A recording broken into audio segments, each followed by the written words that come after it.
बंदी छोड़ सतगुरु रामपाल जी परमेश्वर जी की जय हो।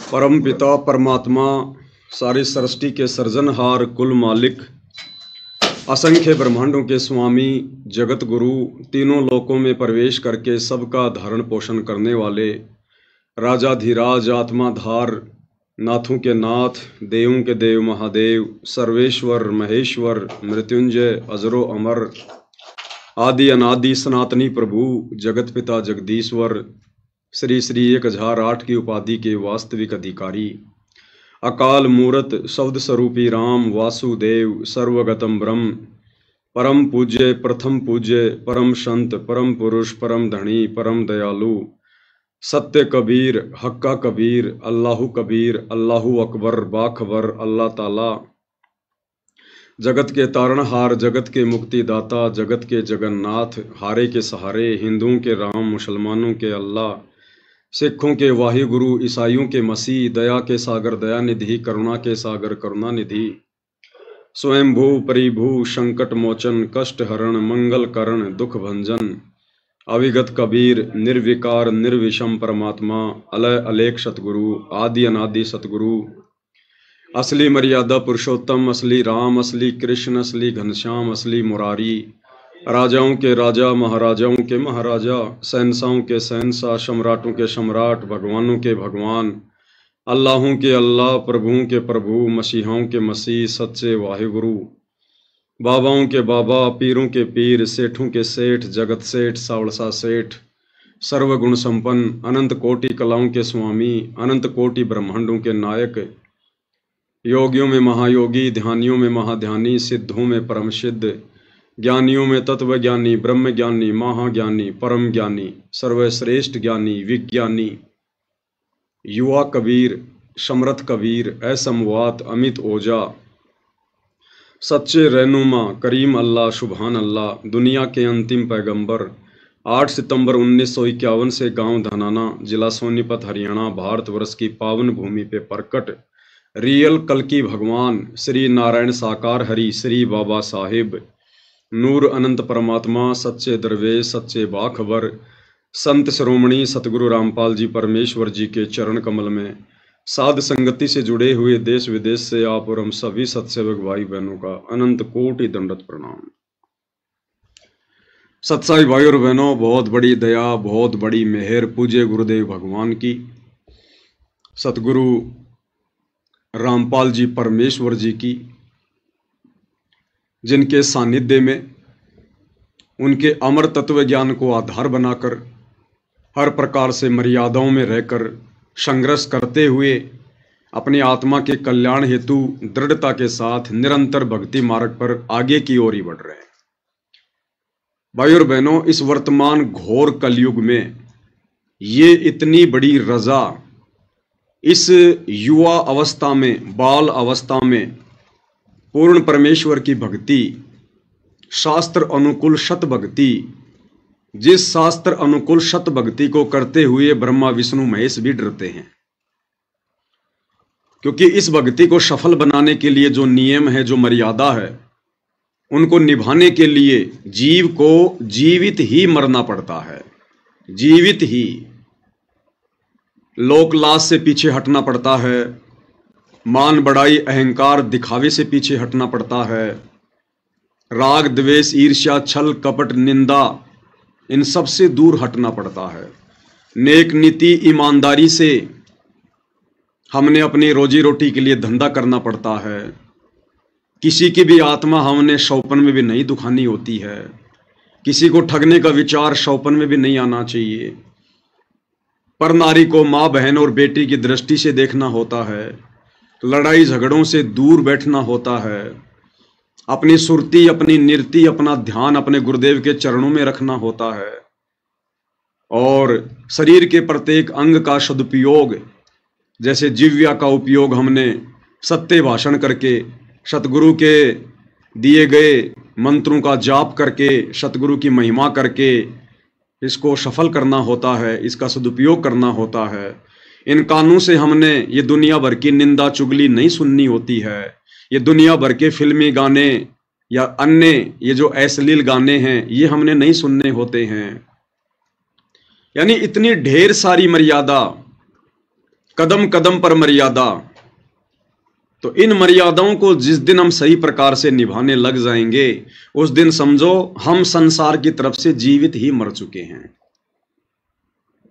और ये भाई और बहनों सबके बस की बात नहीं है। आदरणीय गरीबदास जी कहते हैं, सूली ऊपर सेज सुनो रे झुमकरा।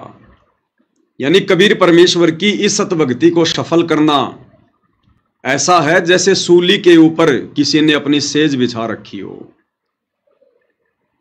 खांडे की धार है इस भक्ति को सफल करना। भक्ति तो हर कोई ले लेगा, भगत तो हर कोई बन जाएगा, कोई बड़ी बात नहीं है, बस नाम उपदेश लेना पड़ता है। हाथ में रक्षा सूत्र तो कोई भी बांध लेगा, गले में लॉकेट कोई भी लटका लेगा, लेकिन जब भक्ति को सफल करने की दिशा में आगे बढ़ने का समय आएगा तो अच्छे अच्छे सूरमा पीछे हट जाते हैं, अच्छे अच्छे सूरमा। तो भाई और बहनों, इस घोर कलयुग में सतगुरु की सत भक्ति और ऊपर से इसको सफल बनाने के लिए जिस कदर आप और हम सभी सत्सेवक भाई बहन निरंतर आगे बढ़ रहे हैं, ये कोई सामान्य बात नहीं है। आप और हमारे ऊपर गुरुदेव भगवान की कितनी रजा होगी, किस कदर उनकी दया दृष्टि होगी, हम इसका आंकलन भी नहीं कर सकते, आइडिया भी नहीं लगा सकते। जीव ये भक्ति कर ही नहीं सकता।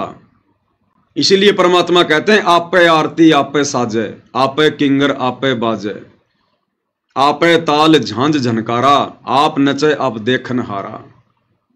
ये परमात्मा हमसे भक्ति करवाता है, हर प्रकार से हमें संरक्षण देकर, हमारी शोषों इच्छाओं को शांत करके, हमारी ढेरों उन व्यर्थ की कल्पनाओं का मर्दन करके ये सतगुरु हमें भक्ति पर लगाता है और अपनी गोद में उठाकर चलता है। तब भाई और बहनों, इस काल के लोक में एक शब्द सतगुरु की भक्ति का सफल हो पाता है। अन्यथा यहां भक्ति करना खांडे की धार है, खांडे की धार। और जब हम जीव आत्मा इस भक्ति मार्ग पर आगे बढ़ते हैं तो काल पहले से कहीं अधिक सक्रिय हो जाता है, एक्टिव हो जाता है कि ये आत्माएं इस भक्ति को सफल ना कर लें, क्योंकि ये काल बली भाई और बहनों, ये आलू टमाटर गोभी मटर पनीर नहीं खाता, ये जोटे बकरे मुर्गे नहीं खाता। जो वस्तु खाने का इसको श्राप लगा है, उसके लिए इसने आप और हमें यहां पर भेड़ बकरियों की तरह पाल रखा है, जो सतगुरु ने हमें सृष्टि रचना के माध्यम से बताया। हम मनुष्य शरीरधारी आत्माएं, स्त्रियां पुरुष, जैसा भी भोजन करते हैं, सात्विक राजसी या तामसी, उसका जो अंश होता है, सूक्ष्म अंश, वो हमारे सूक्ष्म शरीर में जमा होता रहता है। जैसे कोई व्यक्ति शराब पीता है, अब शराब कोई पीने की चीज थोड़ी है। परमात्मा कहते हैं ये शराब, ये तमाकू, ये मनुष्य शरीर के अनुसार है ही नहीं। कोई भी व्यक्ति शुरुआत में इसको इतनी आसानी से स्वीकार नहीं करता है। जब पहली बार कोई व्यक्ति तंबाकू सेवन करता है, बीड़ी सिगरेट वगैरह पीता है, तो जिस कदर उसको खांसी आती है, आंखों से पानी गिरता है, उसका बुरा हाल हो जाता है, क्योंकि ये वस्तुएं हमारे शरीर की तासीर के अनुसार नहीं है, हमारे शरीर की प्रकृति के अनुसार नहीं है। शराब पहली बार जब कोई व्यक्ति पीता है तो कैसे नाक को बीच कर और बड़ी मुश्किल से मन मार के एक आध घूंट शराब की लेता है, वो कितनी कड़वी होती है। लेकिन धीरे धीरे धीरे धीरे ये काल फिर उसको आदी बना देता है। तो ये चीजें हमारे शरीर की प्रकृति के अनुसार नहीं है, फिर भी इंसान पी रहा है, खा रहा है। मांस भक्षण, शुरुआत में कोई भी आदमी इतनी आसानी से मांस नहीं खाता, बड़ी घृणा आती है, लेकिन धीरे धीरे आदी हो जाता है। ये जबरदस्ती बाई फोर्स काल करवाता है, क्योंकि काल को यही तो खाने का आदेश मिला हुआ है। सूक्ष्म शरीर की वासना, सूक्ष्म शरीर का मैल, सूक्ष्म शरीर की गंध, जो ये आप और हमारे से इस प्रकार की बुराइयां करवाकर, विषय विकारों में धकेल कर, नशे करवाकर, शराब पिलाकर और हमारे सूक्ष्म शरीर में वासना जमा करता रहता है। वो वासना खाने का, वो मैल खाने का, वो गंध खाने का इसको परमेश्वर कबीर देव सतगुरु रामपाल जी की तरफ से श्राप लगा हुआ है।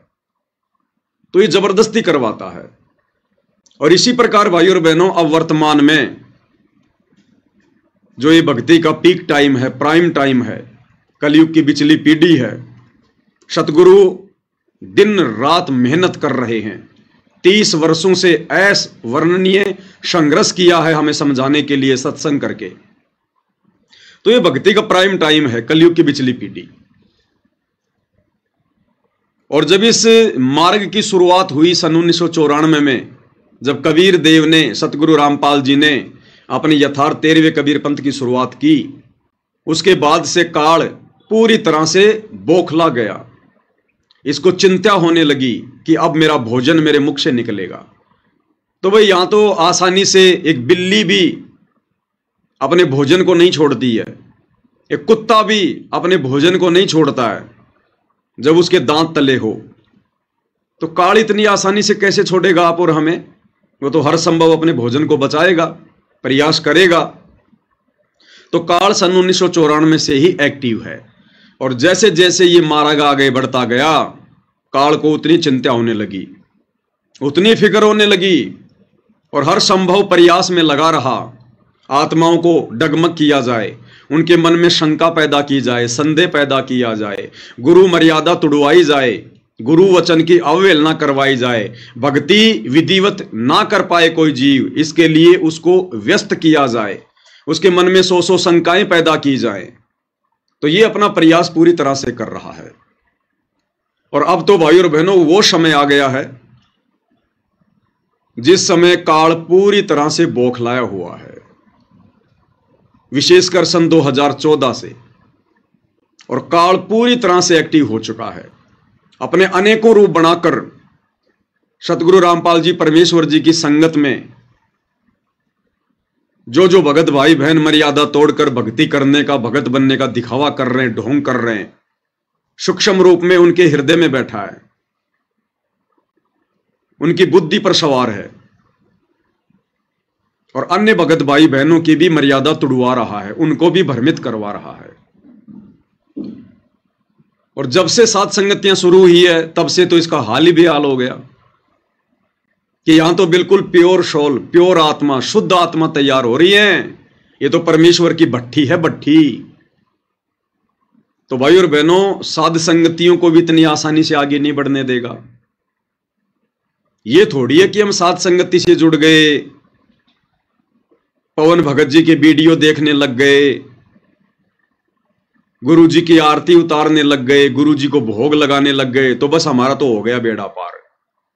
इस वहम में ना रहना भाई और बहनों। अंतिम श्वास तक हमने इसी प्रकार से जागरूक रहना पड़ेगा। परमात्मा कहते हैं, पाकी फसल देखकर गरबैयो मत किसान, अभी तो झोले बहुत हैं भाई, घर आले तब जान। किसान यदि अपने खेत में पकी हुई फसल को देखकर अभिमान करता है, घमंड करता है कि अब की बार तो मेरे जैसी फसल किसी की भी नहीं है, और अब की बार तो बढ़िया मकान बनाऊंगा, बच्चों की शादी करूंगा, फ्रिज लेके आऊंगा, मकान में एसी लगाऊंगा, मोटरसाइकिल लेके आऊंगा, अब की बार तो मेरे खेतों में जबरदस्त फसल लहरा रही है।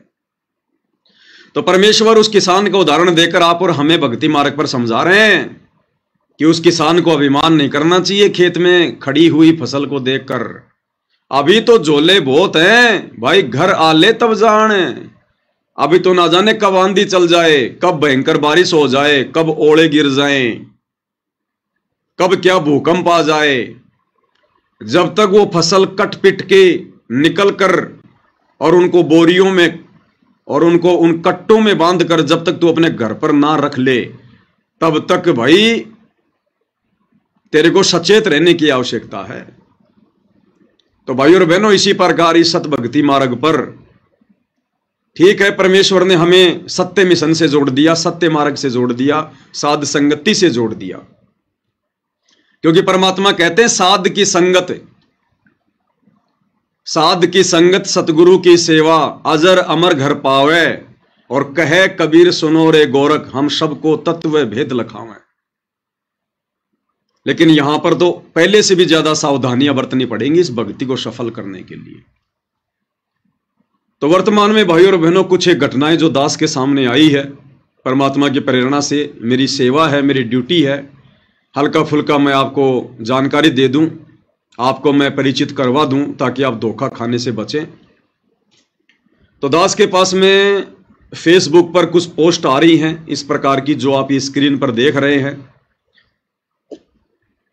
अब देखो आजकल मानव धर्मी भी बहुत हो गए, हजारों की संख्या में हो गए। दास तो हम सब थे ही पहले, और अब मानव धर्मी भी बहुत हो गए, और ये लोगो लगाने वालों की भी संख्या बहुत ज्यादा बढ़ गई है। अब पता ही नहीं चल पा रहा कौन मर्यादा में है और कौन मर्यादा में नहीं है, क्योंकि ये काल का लोग है, यहां पर नकलची लोग ज्यादा होते हैं, देखा देखी करने वाले ज्यादा होते हैं। तो दास के पास में इस प्रकार की पोस्ट एक दो भक्तों ने व्हाट्सएप पर भेजी है, और वो कह रहे हैं कि भगत जी, कुछ एक भगत हैं कर्नाटक साइड से, कर्नाटक के बीजापुर बताया कि वहां से कुछ एक भगत हैं जो अपना मनमाना आचरण संगत में फैला रहे हैं, और वो लोग ये कुप्रचार कर रहे हैं कि 8 सितंबर को सतगुरु रामपाल जी हमारे घर पर आएंगे, विमान लेकर आएंगे और हमें सशरीर सतलोक लेकर जाएंगे। और जिन जिन भगत भाई बहनों को सतलोक जाना है, सतलोक नहीं, गलती हो गई मुझ पवन दास की, कान पकड़ के माफी मांगता हूं भाई, अनामी लोक लेकर जाएंगे, डायरेक्ट अनामी लोक, सर्वश्रेष्ठ जगह पर, कि हमें अनामी लोक लेकर जाएंगे सतगुरु रामपाल जी। और जो जो भगत नहीं आएंगे बाद में बहुत पछताएंगे, बहुत रोएंगे, ये मौका फिर बार बार नहीं मिलेगा। तो ये पोस्ट आई मेरे पास में, ये मानव धर्मी राजकुमार दास कौन है, क्योंकि राजकुमार नाम के तो बहुत सारे सत्सेवक भाई बहन होंगे, तो मैं तो किसी को जानता नहीं कि ये कौन से राजकुमार जी हैं। तो इन्होंने ये पोस्ट की है, माया के पुजारी सतलोक जाएगा, यानी जो माया के पुजारी है ना वो तो सतलोक जाएंगे, और रामपाल जी के पुजारी अनामी लोक जाएंगे। और सतगुरु रामपाल जी के भगत कहां जाएंगे? अनामी लोक, जहां पर पूर्ण मोक्ष और पूर्ण आनंद है, जहां पर पूर्ण मोक्ष और पूर्ण आनंद है, अनामी लोक में। टट्टू है वहां पर, टट्टू, जैसे गुरुजी यहां कहते हैं ना कि जब संत आता है जब तो कोई पूजता को न्या, और मेरे मरे बाद में यहां पर मेरी मंडी बनाएंगे, यहां पर मेले भरिया करेंगे, फेर के मिलेगा, यहां पर टट्टू मिलेगा। तो अनामी लोक में टट्टू है, टट्टू। अकल के अंधो, क्या खाक सत्संग सुने तुम लोगों ने गुरुदेव भगवान के? क्यों अपने नाम के आगे भगत लगा रहे हो, मानव धर्मी लगा रहे हो, सत्सेवक लगा रहे हो? जिन जिन लोगों के इस प्रकार के विचार हैं वो दुनिया के सबसे बड़े गधे हैं, सबसे बड़े गधे। वो तो सतलोक आश्रम वालों से भी गिरे हुए हैं, गिरे हुए, मंद बुद्धि। अनामी लोक जाओगे, क्या है अनामी लोक में? क्या सत्संग सुने तुमने? अनामी लोक में सृष्टि है क्या? अरे परमात्मा क्या कहते हैं, लोक अनामी जावेगी वहां कोन्या मिले चौबारे। चौबारे यानी मकान, महल। अनामी लोक में सृष्टि नहीं है। लोक अनामी जावेगी वहां कोन्या मिले चौबारे, आत्मा और परमात्मा वहां कोन्या रहते न्यारे। यानी उस अनामी लोक में जाने के बाद में परमात्मा आत्मा का अस्तित्व सदा सदा के लिए समाप्त कर देता है। फिर आनंद क्या खाक भोगोगे तुम? जिस शब्द से परमेश्वर ने हमें प्रथम बार सतलोक में उत्पन्न किया था, उसी शब्द में परमात्मा अनामी लोक में ले जाकर आत्मा को वापस अपने शरीर में समा लेता है। फिर क्या खाक आनंद मनाओगे तुम वहां पर? टट्टू आनंद लोगे तुम वहां पर? अनामी लोक में केवल परमेश्वर अकेले रहते हैं, केवल परमेश्वर अकेले। और उनका जो रूप है वो निराकार और साकार से भी भिन्न है। ना उनको आकार में कह सकते, ना उनको साकार में कह सकते। निराकार और साकार से भिन्न जो अवस्था है उसमें रहते हैं परमात्मा, कबीर देव, सतगुरु रामपाल जी, सिर्फ अकेले। वहां सृष्टि नहीं है। सुना तुमने कभी किसी सत्संग में सृष्टि रचना में? कि अनामी लोक में सृष्टि है। अरे वाणी क्या कह रही है? लोक अनामी जावे गावा कोन्या मिले चौबारे। चौबारे यानी महल, वहां सृष्टि नहीं है। सृष्टि केवल नीचे के 3 लोकों में है। और सात संगति के माध्यम से जब वीडियो बन रहे थे पुस्तकों के ऊपर, तो भक्ति और भगवान पुस्तक में परमात्मा ने हमें क्या बताया कि जिस आत्मा को परमात्मा ने एक बार उत्पन्न कर दिया और जिन लोकों को परमात्मा ने एक बार उत्पन्न कर दिया, अनामी लोक से नीचे के 3 लोक जिनको परमेश्वर ने उत्पन्न किया है, उनको परमात्मा कभी भी नष्ट नहीं करेगा। यानी आत्मा को परमात्मा कभी अनामी लोक लेकर ही नहीं जाएगा। ये परमेश्वर का वचन है। आत्मा को परमात्मा ने अजरो अमर कहा है, अविनाशी कहा है। तो एक तरफ तो परमात्मा ने आत्मा को अविनाशी कह दिया, फिर अविनाशी आत्मा को परमात्मा नष्ट कैसे करेगा भाई? फिर तो भगवान का वचन ही झूठा हो गया। इसलिए गुरुदेव ने उस पुस्तक में बताया कि परमेश्वर ने नीचे के 4 लोकों को, यानी जो अनामी लोक है वो तो है ही है अविनाशी, और जो नीचे के 3 लोक परमात्मा ने जो और रचे, आगम लोक, अलख लोक और शतलोक, इनको भी परमात्मा ने अजरो अमर बनाया है, अविनाशी की संज्ञा दी है, और आत्मा भी अविनाशी। तो ये नीचे के 3 लोक यानी टोटल 4 लोक मान लो, और ये जितनी भी आत्माएं परमात्मा ने उत्पन्न की हैं, इनको परमात्मा कभी भी नष्ट नहीं करेगा, कभी भी। ये अखंड हैं। अब यहां से जाने के बाद फिर हम कभी भी, और परमेश्वर की सृष्टि तो कभी नष्ट होती नहीं, अविनाशी उसी को कहते हैं। अब इस काल लोक से यदि हम चले जाते हैं हिम्मत करके, संघर्ष करके, मर्यादाओं में रहकर, तो सीढ़ी दर सीढ़ी फिर हम ऊपर चढ़ेंगे, ऊपर के 3 लोकों में। पहले शतलोक में, फिर अलख लोक में, फिर अनामी लोक में। वो लोक परमात्मा कभी भी विनाश में नहीं लेके आएगा, अखंड है वो। और जितनी भी आत्माएं हैं वो भी फिर उन लोकों में रहेंगी, वो दोबारा फिर काल की सृष्टि में भी नहीं आएंगी। क्योंकि यहां हमने कितने दुख भोगे हैं असंख्य युगों से। अब हम सुखी सुख भोगेंगे आगे, सुखी सुख। अब यहां से तो दुख भोग के जा रहे हैं, और वहां जाके परमात्मा हमारे को अनामी लोक में जाके नष्ट कर देगा, आत्मा का अस्तित्व समाप्त कर देगा। तो क्या सुख भोगा फिर हमने? फिर हमें कैसा पता चलेगा कि गुरुजी जो कहा करते थे वो सत्य है, कि ऊपर इतना सुख है, इतने ठाठ बाट हैं, आत्मा कभी मरती नहीं है, वहां कभी मृत्यु नहीं होती है। तो परमेश्वर अनामी लोक में नहीं, अनामी लोक में तो परमेश्वर स्वयं रहते हैं। अरे जैसे देश का राष्ट्रपति है, और राष्ट्रपति का दिल्ली में राष्ट्रपति भवन है, उस राष्ट्रपति भवन में राष्ट्रपति कभी कोई कॉलोनी बसाता है क्या? आम व्यक्तियों के लिए, आम जनता के लिए कभी कोई स्कीम काटता है क्या? कोई मकान बनाता है क्या? उस राष्ट्रपति भवन में केवल राष्ट्रपति रहता है। आम लोगों के लिए वहां पर परमानेंट निवास नहीं होता। उसके लिए तो फिर उसने बहुत सारी कॉलोनियां बसा रखी हैं, नगर बसा रखे हैं, स्कीम काट रखी हैं। वहां रहो आराम से, जनता जनता ही होती है, राजा राजा ही होता है। तो अनामी लोक में कोई सृष्टि नहीं है। और ये जो भाई जो भी है, ये जिस प्रकार की ये भ्रमणा संगत में फैला रहा है, ये परमात्मा का घोर अपराधी आदमी है। देखो भाई और बहनों, मैं इसीलिए भगत भाई बहनों की ज्यादा लाइव आकर बढ़ाई नहीं करता, प्रशंसा नहीं करता। अन्यथा मेरे पास तो बहुत फोन आते हैं, बहुत मैसेज आते हैं, भगत जी मेरे साथ ये चमत्कार हो गया, ये हो गया।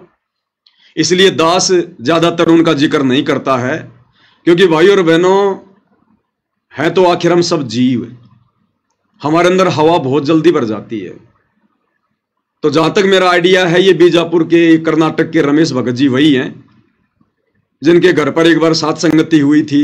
वो सिक्योरिटी गार्ड की शायद नौकरी करते थे, और उनकी जगह जब वो सात संगति में थे तो उनकी जगह उनका रूप बनाकर सतगुरु रामपाल जी भगवान वहां पर उसकी ड्यूटी पे गए। दास ने लाइव आकर भगत भाई बहनों को बताया भी था, तो हो सकता है इस भाई के अंदर मान बड़ाई समा गई हो और काल प्रेरणा से फिर काल ने अपना खेल खेलना शुरू कर दिया हो। या तो सावधानी हटी, दुर्घटना घटी भाई और बहनों। जीव जीव ही रहेगा, अगर पीव बनने का प्रयास करेगा तो सत्यानाश होगा, सत्यानाश। तो ये व्यक्ति यदि ऐसी गलती कर रहा है और यदि ये वही कर्नाटक के बीजापुर वाला रमेश है जो इस प्रकार की बकवाद संगत में फैला रहा है, तो ये व्यक्ति भाई और बहनों परमात्मा का घोर अपराधी है, दोषी है परमात्मा का। इसने सात संगति से जुड़ने के बाद भी अपना ये मनुष्य जीवन बर्बाद कर दिया। खुद तो नरक में जाएगा जाएगा, अपने परिवार को भी लेकर जाएगा। और कुछ एक मंदबुद्धि भगत मेरे पास में मैसेज भेज रहे हैं कि भगत जी ये क्या सत्य है, भगत जी आप आओगे या नहीं आओगे, भगत जी हमें जाना चाहिए या नहीं जाना चाहिए। भाई वो भी गए काम से, वो भी काम से गए। अगर उस रमेश को मान लो अगर गुरुजी ने कुछ दिखाया है, देखो भाई और बहनों परमात्मा समर्थ है, परमात्मा ये नहीं कर सकता वो नहीं कर सकता। अगर कोई इस प्रकार की बातें बोलता है तो गुरुदेव ने उसको मूर्ख बताया। लेकिन परमात्मा की भी कुछ मर्यादाएं हैं, कुछ नियम हैं, कुछ उसके उसूल हैं। उनसे हटकर यदि हम डींग मारेंगे तो वो भक्ति मार्ग में नहीं चलता। फिर परमात्मा तो समर्थ है, कुछ भी कर सकता है, वो तो कहीं से भी किसी को लेकर जा सकता है, नो डाउट। तो जिन जिन भगत भाई बहनों ने शंका व्यक्त की है ना, भगत जी क्या करें, हम जाएं या ना जाएं, हमें जाना चाहिए नहीं जाना चाहिए, तो वो भी भाई और बहनों मजदार में। जो व्यक्ति सात संगति से जुड़ने के बाद भी इन छोटी मोटी घटनाओं का निर्णय स्वयं नहीं कर रहा है, वो भी मंदबुद्धि है, उसकी भी मर्यादा खंडित है। अरे अगर आदेश उस रमेश दास को गुरुदेव ने दिया भी होगा तो तुम क्या वहां पे टट्टू लाने जा रहे हो? जब तुम्हें ले जाना होगा तो परमात्मा तुम्हें भी सूचना भेज देगा। अगर उस रमेश दास को उसके अनुसार गुरुजी ने आकर कहा है कि बेटा 8 सितंबर को तैयार रहना, मैं विमान लेके आऊंगा और तेरे को डायरेक्ट अनामी लोक में लेकर जाऊंगा, तो बाकी क्यों अपने ऐसे तैसी करवा रहे हो? वहां जाकर तुम्हें क्या मिलेगा? तुम्हारे लिए हुआ क्या आदेश? तुम्हें आदेश दिया गया है क्या? तुम क्यों भेड़ चाल में भग रहे हो? तुम क्यों देखा देखी में भग रहे हो? तो जिस व्यक्ति ने इस ज्ञान विरुद्ध इस पोस्ट को पढ़कर अगर मन में भी धारणा बना ली कि मैं जाऊंगा, जिसके मन में इतना भी दोष आ गया, विचार आ गया, वो व्यक्ति भी इस जन्म में मोक्ष प्राप्त नहीं कर सकता। ये परीक्षा चल रही है हमारी कदम कदम पे। अभी देखा नहीं तुमने इस हार में किस प्रकार से परमात्मा ठोक ठोक के परीक्षा ले रहा है? तो ये परीक्षा ही है ये वाली भी, जो ये पोस्ट आई है संगत में। ये पाखंड, ये आडंबर, ये ढोंग, ये षड्यंत्र, ये काल अब कदम कदम पे रचेगा। दास बहुत पहले कह चुका है भाई और बहनों, अब हम सात संगति में उस दौर से गुजर रहे हैं, यहां पर जरा भी त्रुटि परमात्मा को पसंद नहीं होगी, जरा भी त्रुटि। और जरूर इस व्यक्ति ने कोई ना कोई गलती करी है, मर्यादा तोड़ी है, और ये काल ने अपना खेल खेला इसके साथ में। काल ने, क्योंकि काल ने भी तो अनामी लोक बना रखा है। अरे काल ने भी तो यहां पर नकली अनामी लोक, नकली अगम लोक, नकली सतलोक बना रखे हैं ना। तो ये काल खेल खेल रहा है उसके साथ में काल, क्योंकि परमात्मा काल को इजाजत दे देगा तो फिर वो अपने बाप का रूप बना लेगा, वैसे नहीं बना सकता। जब उसने अपने भाई जोगजीत का रूप बनाने के लिए भी उसकी आज्ञा मांगी, तो परमात्मा का कैसे बना लेगा? गुरुदेव भगवान का। हाँ, परमात्मा आदेश दे सकते हैं हम भक्तों की परीक्षा के लिए कि देख ले भाई मेरा रूप बना के, या फिर काल हो सकता है अपने रूप में आया हो, किसी और रूप में आया हो, और सतगुरु रामपाल जी भगवान ने उसका रूप चेंज कर दिया हो, अपना रूप बना दिया हो। उस काल को भी दिखाई नहीं दे रहा कि मेरा क्या रूप दिखाई दे रहा है, और भगत को भी वो गुरु जी का रूप दिखाई देगा, क्योंकि समर्थ तो सतगुरु है ना। सतगुरु जो चावे सो कर ही। भाई ये कदम कदम पे परीक्षा होंगी हमारी। गुरुदेव भगवान कहते हैं सतलोक जाना कोई बच्चों का खेल नहीं है, कोई वो खाला का घर नहीं है, बरवाड़े का बस अड्डा नहीं है जो तुम पकड़ के रिक्शा पहुंच जाओगे। जोटा लगेगा, जोटा जोर लगेगा। अनामी लोक में जाएंगे। इस काल लोक में तो कुकर्मों में तुम सड़े पड़े हो अभी तक, और अनामी लोक जाओगे तुम। पहले सतलोक तो जा लो एक बार, अनामी लोक जाएंगे ये सीधे। इतने अच्छे कर्म हो गए तुम्हारे, अनामी लोक जाओगे और क्या करोगे? वहां जाके मिट्टी में मिट्टी मिलना है? क्या करोगे? जब भगवान ने मना कर दिया कि अनामी लोक में मैं किसी को लेकर ही नहीं जाता, लेकर ही नहीं जाता किसी को। और कई बार जो परमात्मा ने ये अनामी लोक का जो ये जिक्र किया है, तो गुरुदेव ने बाद में बताया कि अनामी लोक भी सतलोक को कहते हैं। यानी जिसके विषय में कोई कह नहीं सकता, कोई जान नहीं सकता, आज तक किसी ने बताया नहीं, उसको कहते हैं अकय लोक। अब आम भगत तो सोच लेते हैं कि ये जो अकय लोक है ये तो अनामी लोक के लिए है। आज से पहले हमें सतलोक की जानकारी, अगम लोक की जानकारी, अलख लोक की जानकारी दी किसी ने? तो इस काल लोक की सृष्टि में ऊपर के चारों लोक ये अनामी लोक हैं, ये अकय लोक हैं जिनके विषय में कभी कोई कुछ कह नहीं सकता। वहां की सुख सुविधाओं के विषय में कोई वर्णन नहीं कर सकता, इसलिए चारों लोकों को अनामी लोक कहा जाता है, चारों लोकों को अकय लोक कहा जाता है। उनके बारे में पहले कभी किसी ने कुछ कहा ही नहीं, कोई जानता ही नहीं था तो कहेगा क्या, इसलिए उनको अकय लोक कहा जाता है। अब सत्संग तो तुम ध्यान से सुनते नहीं, तो काल तो सिर पर बैठेगा भाई, बकवास तो करवाएगा ना। और जिन जिन भगत भाई बहनों के मन में भी अगर आ चुकी है, अगर मन में भी आ चुकी है कि मैं जाऊंगा, अब भले वो मेरा ये वीडियो देख के वो रुक जाए, लेकिन इस वीडियो को देखने से पहले यदि उसके मन में आ चुका है कि मैं जाऊंगा, वो इस जन्म में सतलोक नहीं जा सकता। लिख लेना भाई, किसी डायरी में नोट कर लेना, इस जन्म में वो दुष्ट आत्मा सत्सेवक होकर भी सतलोक नहीं जाएगा। चाहे कितना नाक रगड़ रगड़ की माफी मांग लेना भगवान से। इस समय हमारी इतनी सी गलती भगवान के दिल को गहरी चोट पहुंचाएगी, गहरी चोट। और जिस मूर्ख ने अपनी नादानी से अपने गुरु को दुखी कर दिया, वो कभी सतलोक जा सकता है? वो तो काल लोक में भी कभी सुख नहीं उठा सकता। वो तो 84 लाख योनियों का अधिकारी है, 84 लाख योनियों का। अरे फिर ये धोखेबाज भगवान हो गया, फिर सतगुरु रामपाल जी तो धोखेबाज हो गया। फिर जो अकेले रमेश दास को आकर कह रहा है कि तुझे सहशरीर सतलोक ले जाऊंगा, बाकी भाई बहनों को बुला लो। भाई ये बाकी भाई बहनों को क्यों बुला रहा है? इसलिए तो बुला रहा होगा ना कि भाई गुरुजी ने कहा होगा भाई सबको बुला ले। तो गुरुजी को डर लग रहा है क्या सबको बताने से? अरे जब गुरुजी तुम्हें बता सकते हैं आकर, तो गुरुजी बाकी भगत भाई बहनों को नहीं बता सकते? जिन जिन को लेकर जाना होगा उनको भी तो गुरु बता सकता है ना। तुम कोई दलाल हो गुरुजी के, एजेंट हो तुम कोई गुरुजी के, जो तुम्हें कहेगा गुरु कि हाँ भाई सबको बुला ले। तो भाई और बहनों, ये काल इस समय सिर पर बैठकर डांस करेगा जिसकी जरा भी मर्यादा टूटी। और इस रमेश दास की अगर ये इस प्रकार की बकवादें कर रहा है तो अवश्य इसने गलती की है, इसकी मर्यादा टूटी हुई है, इसके घर में, इसके घट में काल का प्रवेश है। और ऐसी आत्माओं से भाई और बहनों दूरी बना के रखना, नहीं तो हम अपना मनुष्य जन्म बर्बाद कर देंगे।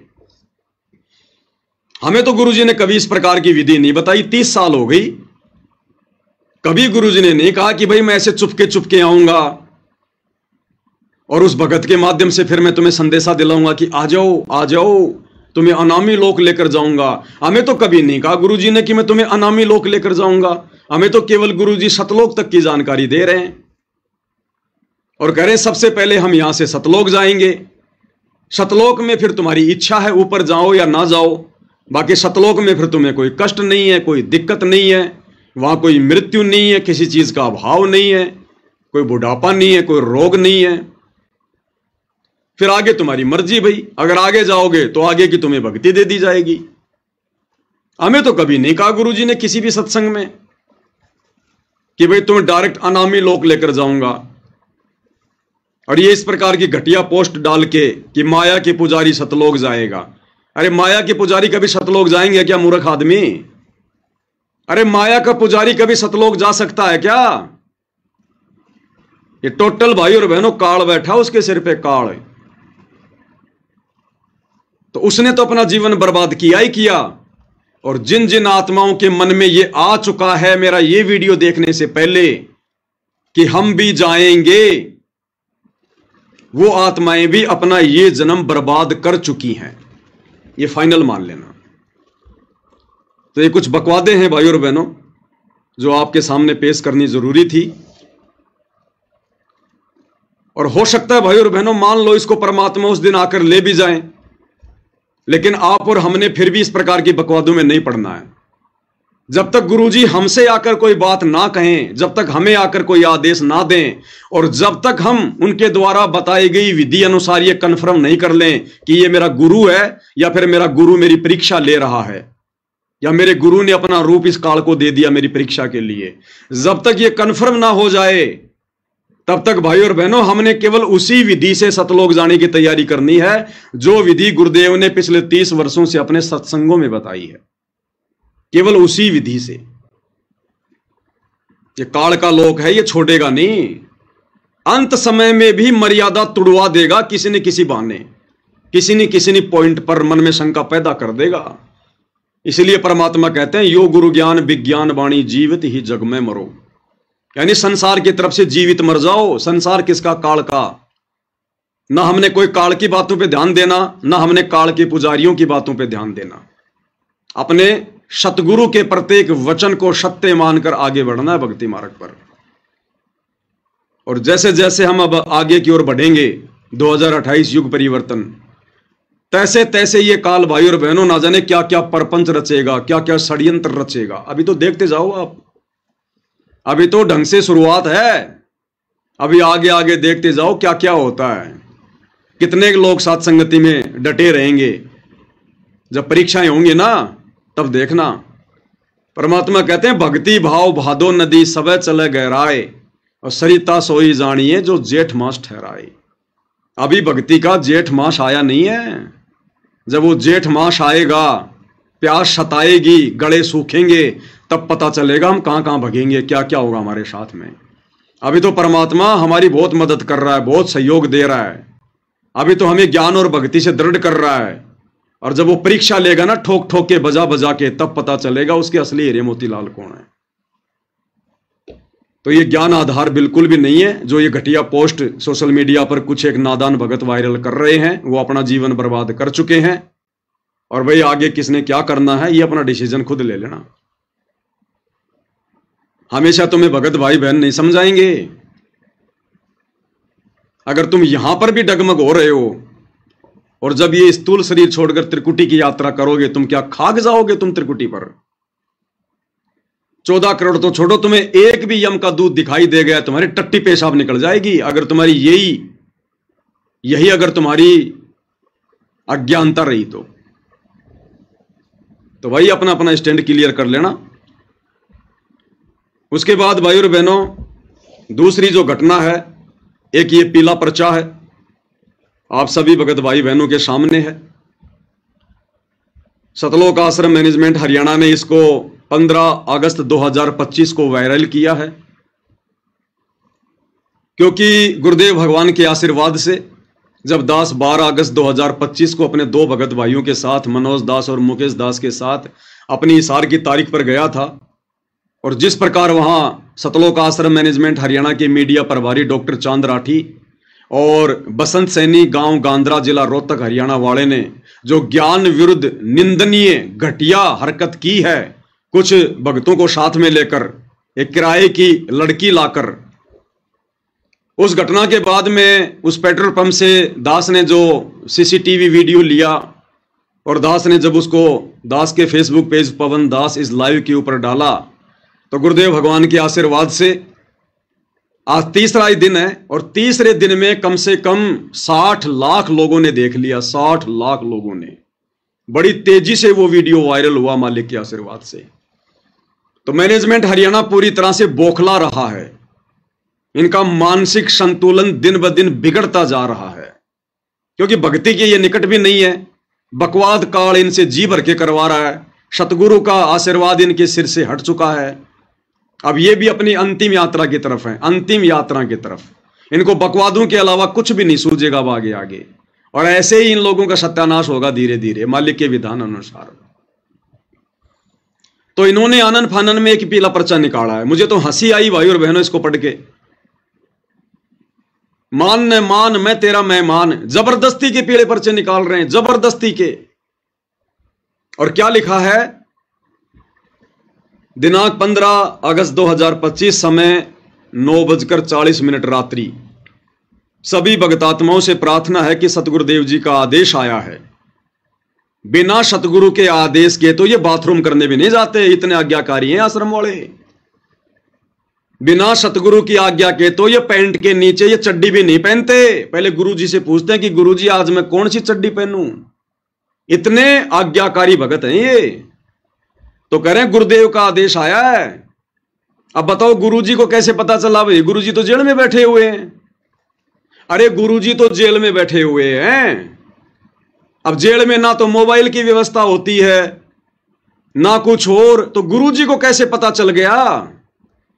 कहते हैं गुरुजी का आदेश आया है। भाई गुरुजी कोई भी बात बताएंगे तो इसी आधार पर बताएंगे कि मेरे को मेरे परिवार ने बताई हो या जो भगत मिलाई पर जाता है उसने बताई हो, उस आधार से फिर गुरुजी आदेश दे सकते हैं। अन्यथा गुरुजी को क्या पता? बताओ भाई। गुरुजी तो एक आम संत की लीला कर रहे हैं, वे तो अंतर्यामी हैं, जानी जान है, लेकिन अपनी शक्तियों का परमात्मा तुम नालायकों की तरह दुरुपयोग नहीं करते। तो गुरुजी को किसने बताया होगा? गुरुजी के परिवार ने बताया होगा, जो मिलाई पर जाते हैं उन्होंने बताया होगा।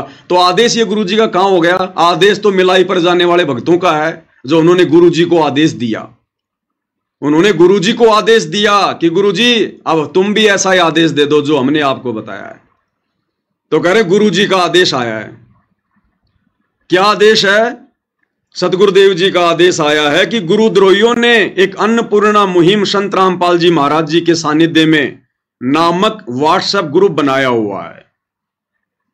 वे इस ग्रुप में भक्तों को जोड़ रहे हैं और फ्रॉड करके भक्तों से पैसे ले रहे हैं। अरे हम सत्सेवक तो थूकते हैं तुम्हारी अन्नपूर्णा मुहिम के पैसों पर, थूकते हैं। थूक के बताऊं क्या? अरे थूक के बताऊं क्या? ये परमात्मा की सेवा का कमरा, थूक नहीं सकता, नहीं तो अभी तुम्हें थूक के बताता। ये पवन दास और मेरे सत्सेवक भाई बहन जो परमेश्वर के प्रति समर्पित हैं, अरे सतलोक आश्रम मैनेजमेंट हरियाणा वालों, तुम्हारे भक्तों के और तुम्हारी ये अन्नपूर्णा मुहिम जैसी घटिया मुहिम के पैसों की तरफ हम तो थूकते भी नहीं है। ये हराम की कमाई, ये पाप की कमाई, ये झूठ और फरेब की कमाई, हम सत्सेवक तो पेशाब भी नहीं करते इसके ऊपर, पेशाब भी। वे इस ग्रुप में भक्तों को जोड़ रहे हैं और फ्रॉड करके पैसे ले रहे हैं। गुरु द्रोहियों द्वारा बनाए हुए इस प्रकार के किसी भी ग्रुप में किसी भी भगत आत्मा ने नहीं जुड़ना है। किसी भी व्हाट्सएप ग्रुप में जुड़ने के लिए किसी भी अपरिचित व्यक्ति का लिंक आता है तो जुड़ने से पहले अपने कोऑर्डिनेटर सेवादार से अवश्य संपर्क करें। कर लेना भैया, जैसा कह रहे हैं वैसा कर लेना। ना तो हम सत्सेवकों ने ऐसा कोई ग्रुप बनाया, ना हम ऐसा कोई ग्रुप बनाते, और ना ऐसी पाप की और हराम की कमाई जो गुरु का परिवार खा रहा है, ये सतलोक आश्रम मैनेजमेंट हरियाणा डकार रहा है। हम सत्सेवक तो थूकते भी नहीं है, ऐसी कमाई पर थूकते भी नहीं है। ये पीला पर्चा तो तुम लोगों ने अपनी वो जो है वो इज्जत बचाने के लिए कि अब हम क्या करें, ये वीडियो तो तेजी से वायरल हो गया, ये तो संगत में पहुंच गया, लोग आपस में चर्चाएं कर रहे हैं कि जिन आश्रमों में हम ज्योति पाठ और दान का पैसा दे रहे हैं वहां तो ऐसे ऐसे निकम्मे और कुकर्मी भगत बैठे हैं।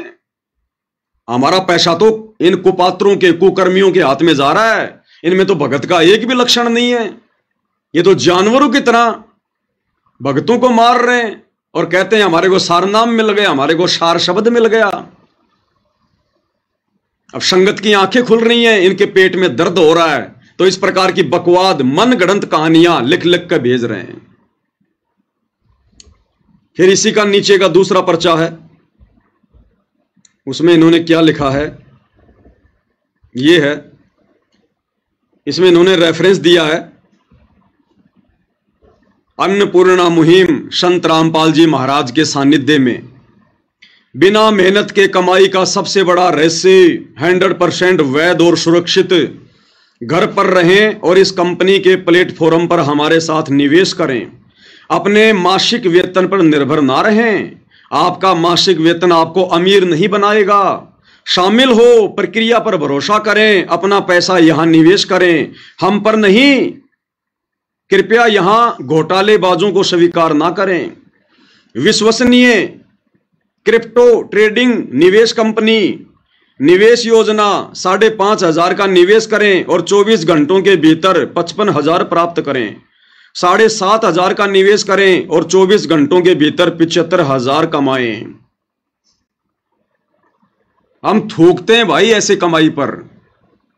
इस परमेश्वर के ज्ञान को आधार बनाकर अपनी आत्मा के कल्याण को देखते हुए हम सत्सेवक भाई बहन तो अपनी नौकरियां तक छोड़ने को तैयार हैं कि हमने नहीं करनी ऐसी नौकरी जिस नौकरी में हमारा समय ज्यादा व्यर्थ बर्बाद हो रहा है, हमारे समाज से बर्बाद हो रही है।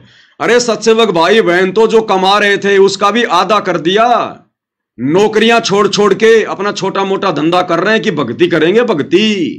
ये गुलामी करते हुए तो असंख्य युग हो गए, हमें असंख्य युग।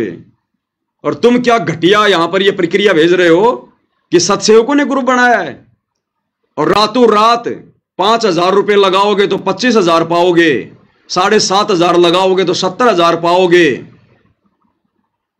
ये घटिया कर्म, ये घटिया सोच, ये तुम लोगों की अपनी खुद की है, केवल सत्सेवकों को बर्बाद करने के लिए, सत्सेवकों को बदनाम करने के लिए। तो ना तो हम भाई और बहनों बर्बाद होने वाले, क्योंकि जिसको आबाद करने वाला पूर्ण परमात्मा हो उसको बर्बाद कौन कर देगा। और बदनामी की हमें फिक्र नहीं, हमें चिंता नहीं। जब हमारा बाप हिसार जेल में बैठा है और जेल में बैठे हुए व्यक्ति की क्या इज्जत होती है यहां पर हम सबको पता है। तो जब हमारा बाप बेइज्जत होकर दुनिया की नजरों में जेल में बैठा है तो हम गधे इस संसार में इज्जत प्राप्त करके 84 में जाएंगे क्या? हम सत्सेवक इज्जत के ठेकेदार नहीं हैं। तो ये घटिया और निंदनीय ये पीला पर्चा, और तो तुम्हारे पास में कोई है नहीं जवाब। बुद्धि पे तुम्हारे काल बैठा हुआ है। ये घटिया इल्जाम लगाने के सिवा क्या तुम्हारे पास में? अरे जब तुम हिसार में, वो तुम्हारा बसंत सैनी जो इन आश्रमों में पाठ करता है, जब वो एक किराए की लड़की पकड़ के ला सकता है मुझ पवन दास पर लड़की का झूठा आरोप लगाने के लिए, तो ये व्हाट्सएप पे ग्रुप बना बना के डालना, हमारे को बदनाम करने की साजिश करना, ये कौन सी बड़ी बात है? उस लड़की वाले कुक्रम के आगे तो ये कुछ भी नहीं है।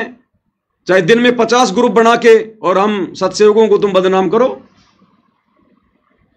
तो भाई और बहनों, जब इंसान का जब पतन होना शुरू हो जाता है ना, तो उसकी बुद्धि काम करना छोड़ देती है। विनाशकालीन विपरीत बुद्धि हो जाती है उसकी। तो आगे आगे अब इन लोगों के साथ में यही होगा। और देख लेना भाई और बहनों इसका अंजाम। जो इन्होंने गुरुदेव भगवान की भक्ति और मर्यादाओं की 2014 के बाद से जो ये धज्जियां उड़ाई है ना, जो गुरुदेव भगवान की छाते पर इन्होंने जो ये कुठाराघात किया है ना, जितना दुख उनको दिया है, जितने आंसू उनकी आंखों से इन्होंने गिराए हैं, उसका परिणाम देख लेना भाई और बहनों। परमात्मा कुछ नहीं कहेगा, लेकिन उनका विधान काम करेगा। उनका विधान, इनकी दुर्गति देखकर लोग भक्ति से किनारा कर लेंगे, भक्ति से किनारा। इनका वो समय आएगा थोड़े दिनों बाद में। ये काल चक्र शुरू हो चुका है अब। तो ये इनकी मनमानी बकवाद है भाई और बहनों। आप सभी भाई बहनों को सूचित करना जरूरी होता है दास ने, क्योंकि दास की परमात्मा ने यही ड्यूटी लगाई है। अब भाई और बहनों, हम पूज्य गुरुदेव भगवान के सत्संगों के ऊपर चलते हैं, क्योंकि सत्संगों से हमें जानकारी मिलेगी और जानकारी से हम सावधान रहेंगे, अपनी मर्यादाओं को बचा पाएंगे, अपनी भक्ति को सफल कर पाएंगे।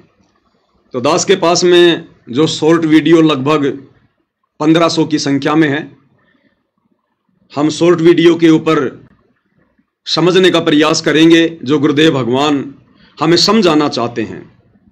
और परमेश्वर इस वीडियो में कह रहे हैं कि बच्चों, इस मां के पेट में ये प्राणी 9 महीने जो कष्ट भोगता है,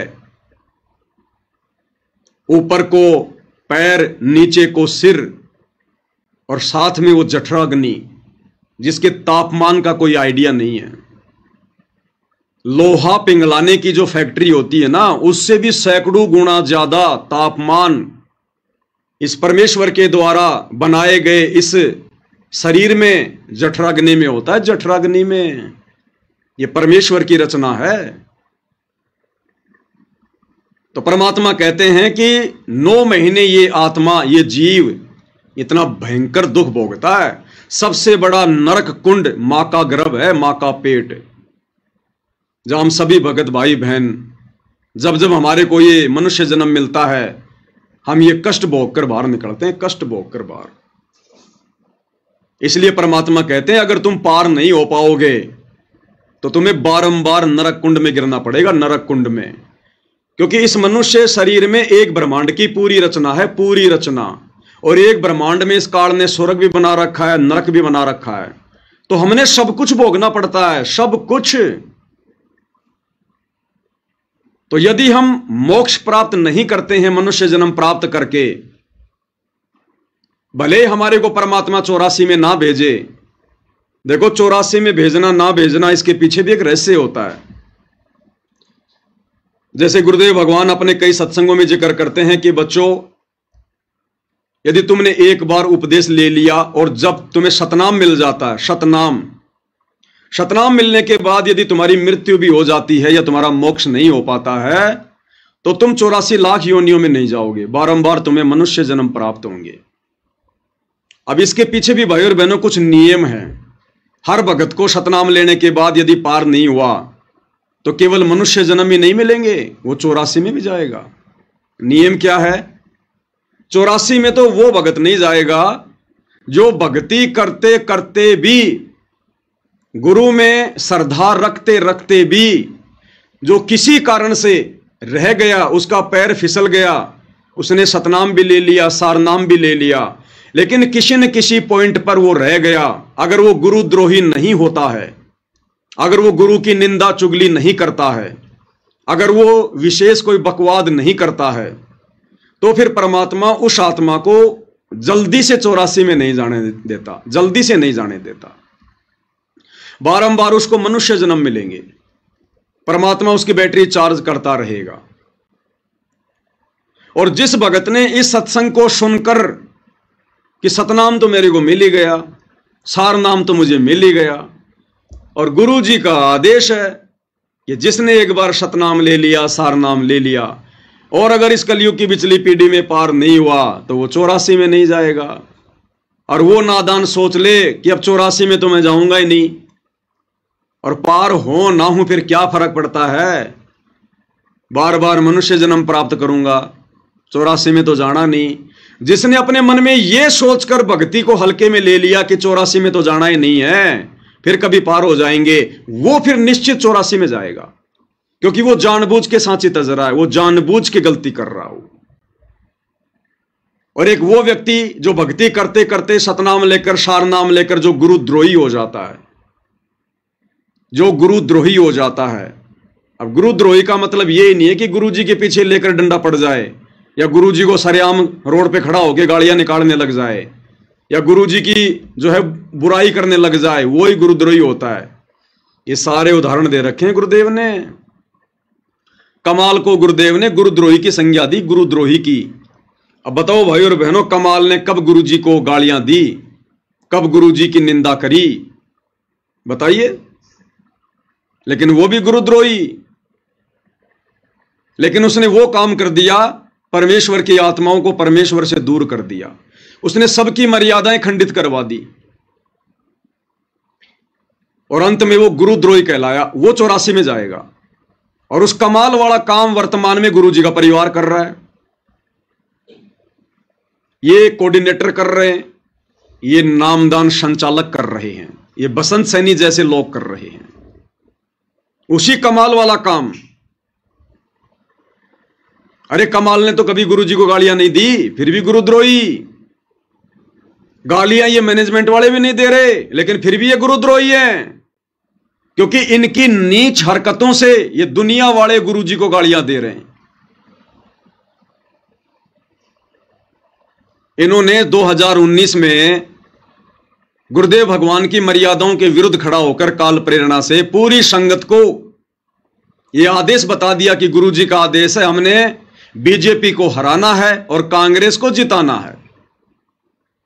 और एक ऐसे व्यक्ति का फुल टू फुल हरियाणा में समर्थन करवा दिया भक्तों से, जिस व्यक्ति के विषय में गुरुदेव ने साफ साफ कह रखा कि उस भूपेंद्र सिंह हुड्डा को, जो करोथा कांड के समय कांग्रेस सरकार में हरियाणा का मुख्यमंत्री था, गुरुदेव ने कह दिया कि उस व्यक्ति के तो इतने लंबे लंबे कीड़े पड़ेंगे, इतने लंबे लंबे कीड़े। और उसने तो पाप कर्मों की मालगाड़ी भर ली, पाप कर्मों की मालगाड़ी। उसी व्यक्ति को काल प्रेरणा से 2019 में गुरुजी के परिवार ने, इन कोऑर्डिनेटरों ने हरियाणा में दोबारा से मुख्यमंत्री बनाने के लिए जी जान से प्रयास किया। सतगुरु के द्रोही उस भूपेंद्र सिंह हुड्डा का समर्थन करवाया। और जिस समय इन्होंने गुरुदेव के विधान से हटकर, क्योंकि गुरुदेव भगवान तो राजनेताओं पर थूकते भी नहीं है, इस राजनीति पर थूकना भी पसंद नहीं करते गुरुजी, तो अपने भक्तों को इस गंदी राजनीति में झोंकना तो बहुत दूर की बात है। और उसी गुरु का नाम लेकर 2019 में कांग्रेस को वोट डलवाए। अब जब कांग्रेस को वोट डलवाए जा रहे थे, खुलेआम कांग्रेस का समर्थन किया जा रहा था, तो बीजेपी वाले क्या कर रहे थे? वो गुरुजी को गालियां दे रहे थे। पता नहीं क्या क्या कहा होगा गुरुदेव भगवान को कि काय का संत है, डोंगी, पाखंडी, इसमें और राम रहीम में क्या अंतर, इसमें और आसाराम में क्या अंतर। सरकार के तलवे चाटने शुरू कर दिए। बीजेपी ने इस बाबा रामपाल का क्या बिगाड़ दिया जो कांग्रेस के तलवे चाट रहा है।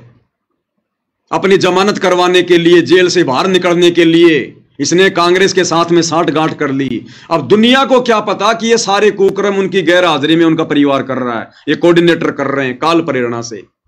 तो बीजेपी वालों ने जी भर के गुरु की निंदा की, जी भर के गुरु को गालियां दी। और उसके लिए निमित्त कौन बना? गुरुजी की आड़ में 2019 में कांग्रेस का समर्थन करवाने वाला गुरु का परिवार, ये कोऑर्डिनेटर। फिर जब कांग्रेस सरकार से इनका कार्य सिद्ध नहीं हुआ, काल ने देखा कि अभी ये पूरी मर्यादा टूटी नहीं है, ढंग से इनका घीस निकालनी है। फिर 2024 में उसी काल ने प्रेरणा करके इस सतलोक आश्रम मैनेजमेंट हरियाणा को बीजेपी के सपोर्ट में खड़ा कर दिया। कांग्रेस को छोड़ दिया और फिर बीजेपी के सपोर्ट में आ गए। बड़े बड़े नेताओं की रैलियों में, एमएलए की रैलियों में बेचारे भोले भाले भक्तों को गुरुजी का आदेश बताकर भेजा जा रहा है। सरेआम वोट डलवाए जा रहे हैं पार्टी विशेष का नाम लेकर। अब वो कांग्रेस वाले क्या करेंगे? फिर वो गुरुजी को गालियां निकालेंगे कि भैया तो वास्तव में महादोगल आदमी है। अब इसने बीजेपी की पूंछ पकड़ ली, ये तो दल बदलू आदमी है, ये बाबा रामपाल तो बिना पैंदे का लोटा है, पता नहीं क्या क्या कहा होगा और जी भर के गालियां दी होंगी। इसका तो कोई स्टैंड ही नहीं है। इस बाबा रामपाल से तो राम रहीम 100 गुना अच्छा। वो शुरू से बीजेपी का है और ये तो कभी कांग्रेस का, कभी बीजेपी का, कभी कांग्रेस का, कभी बीजेपी का। तो गुरुदेव भगवान की ये निंदा चुगली जो उन्होंने की, उसके लिए निमित्त कौन बने? गुरुजी का परिवार, ये कोऑर्डिनेटर। तो बताओ इनसे बड़ा गुरुद्रोही और कौन होगा? अरे उस कमाल ने कम से कम ऐसा घटिया काम तो नहीं किया जो तुमने कर दिया।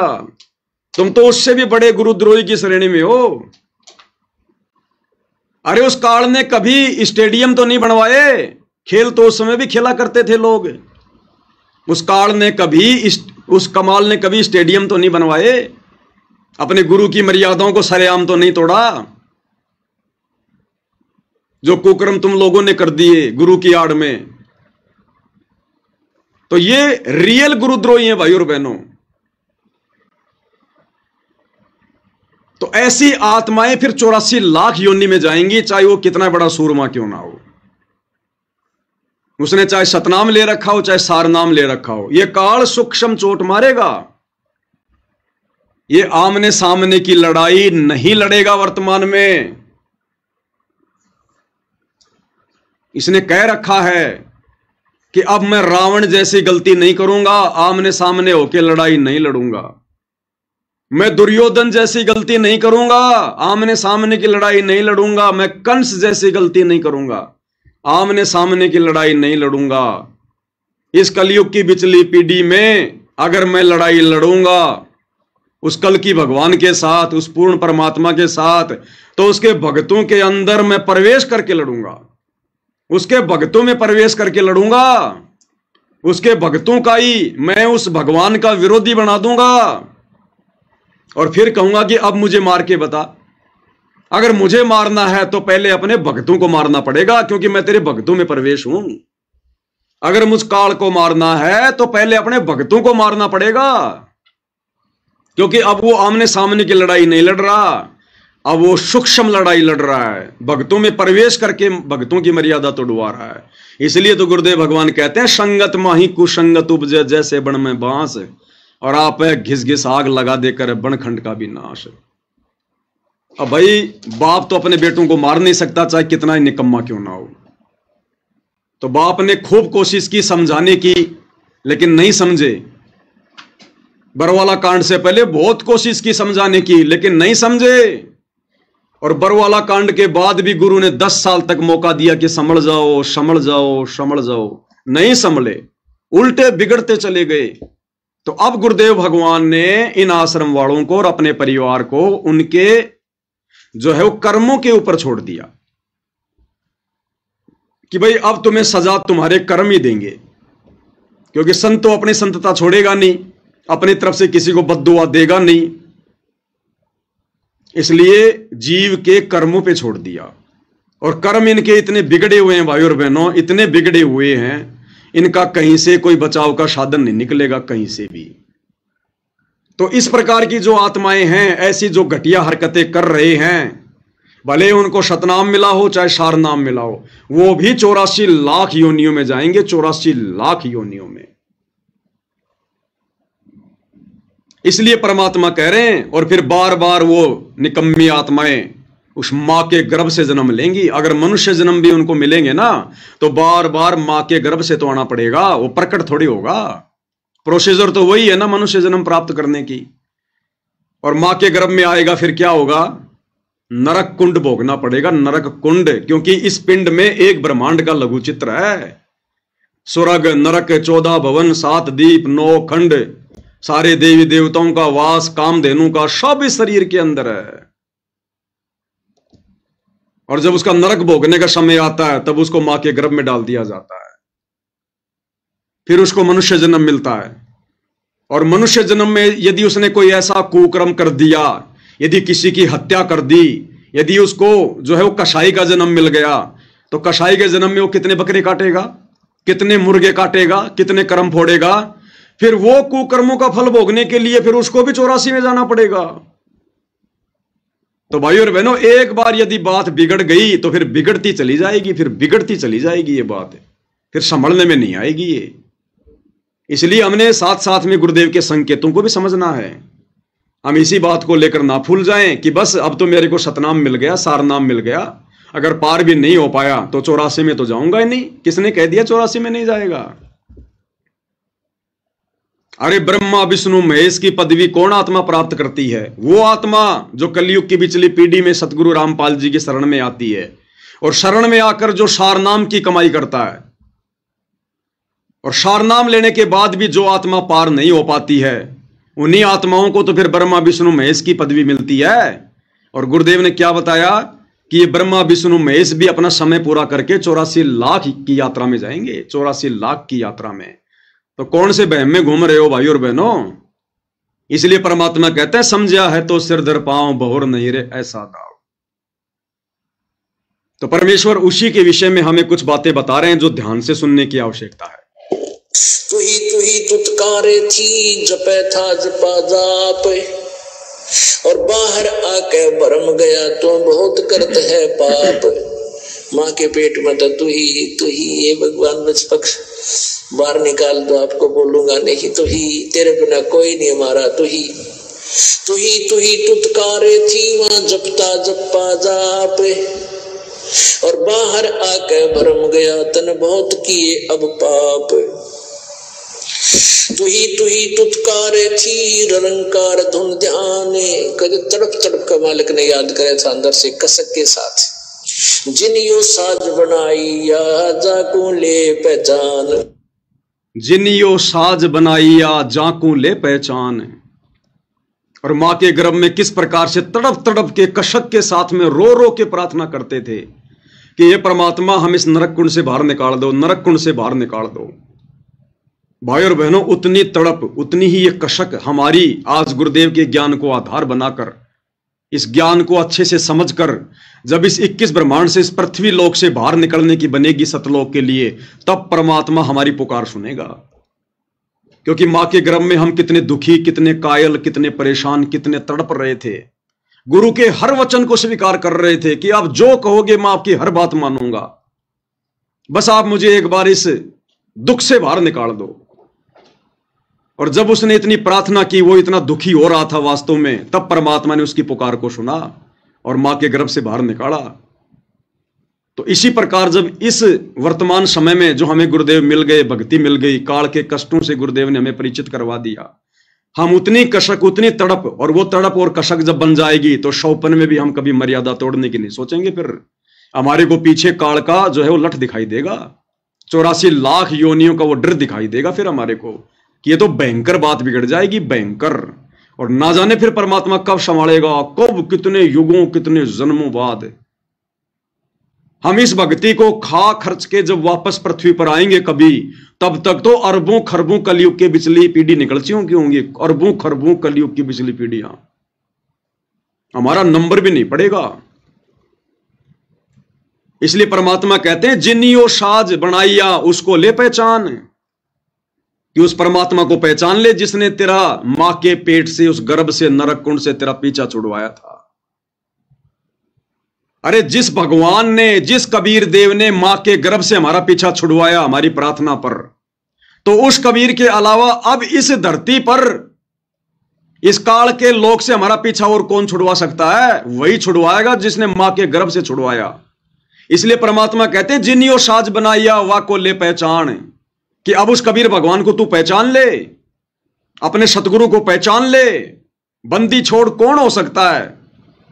काल के बंधनों से कौन छुड़वा सकता है? वो मां का गर्भ भी तो काल का जो है वो बंधन था, बंद थी। जब वहां से बंदी छोड़ने छुड़वाया तो आज कौन छुड़वा देगा उनके अलावा?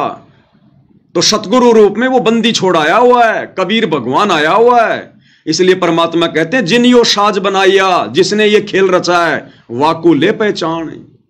तो ये सतगुरु की पहचान करवाई जा रही है भाई और बहनों, पहचान।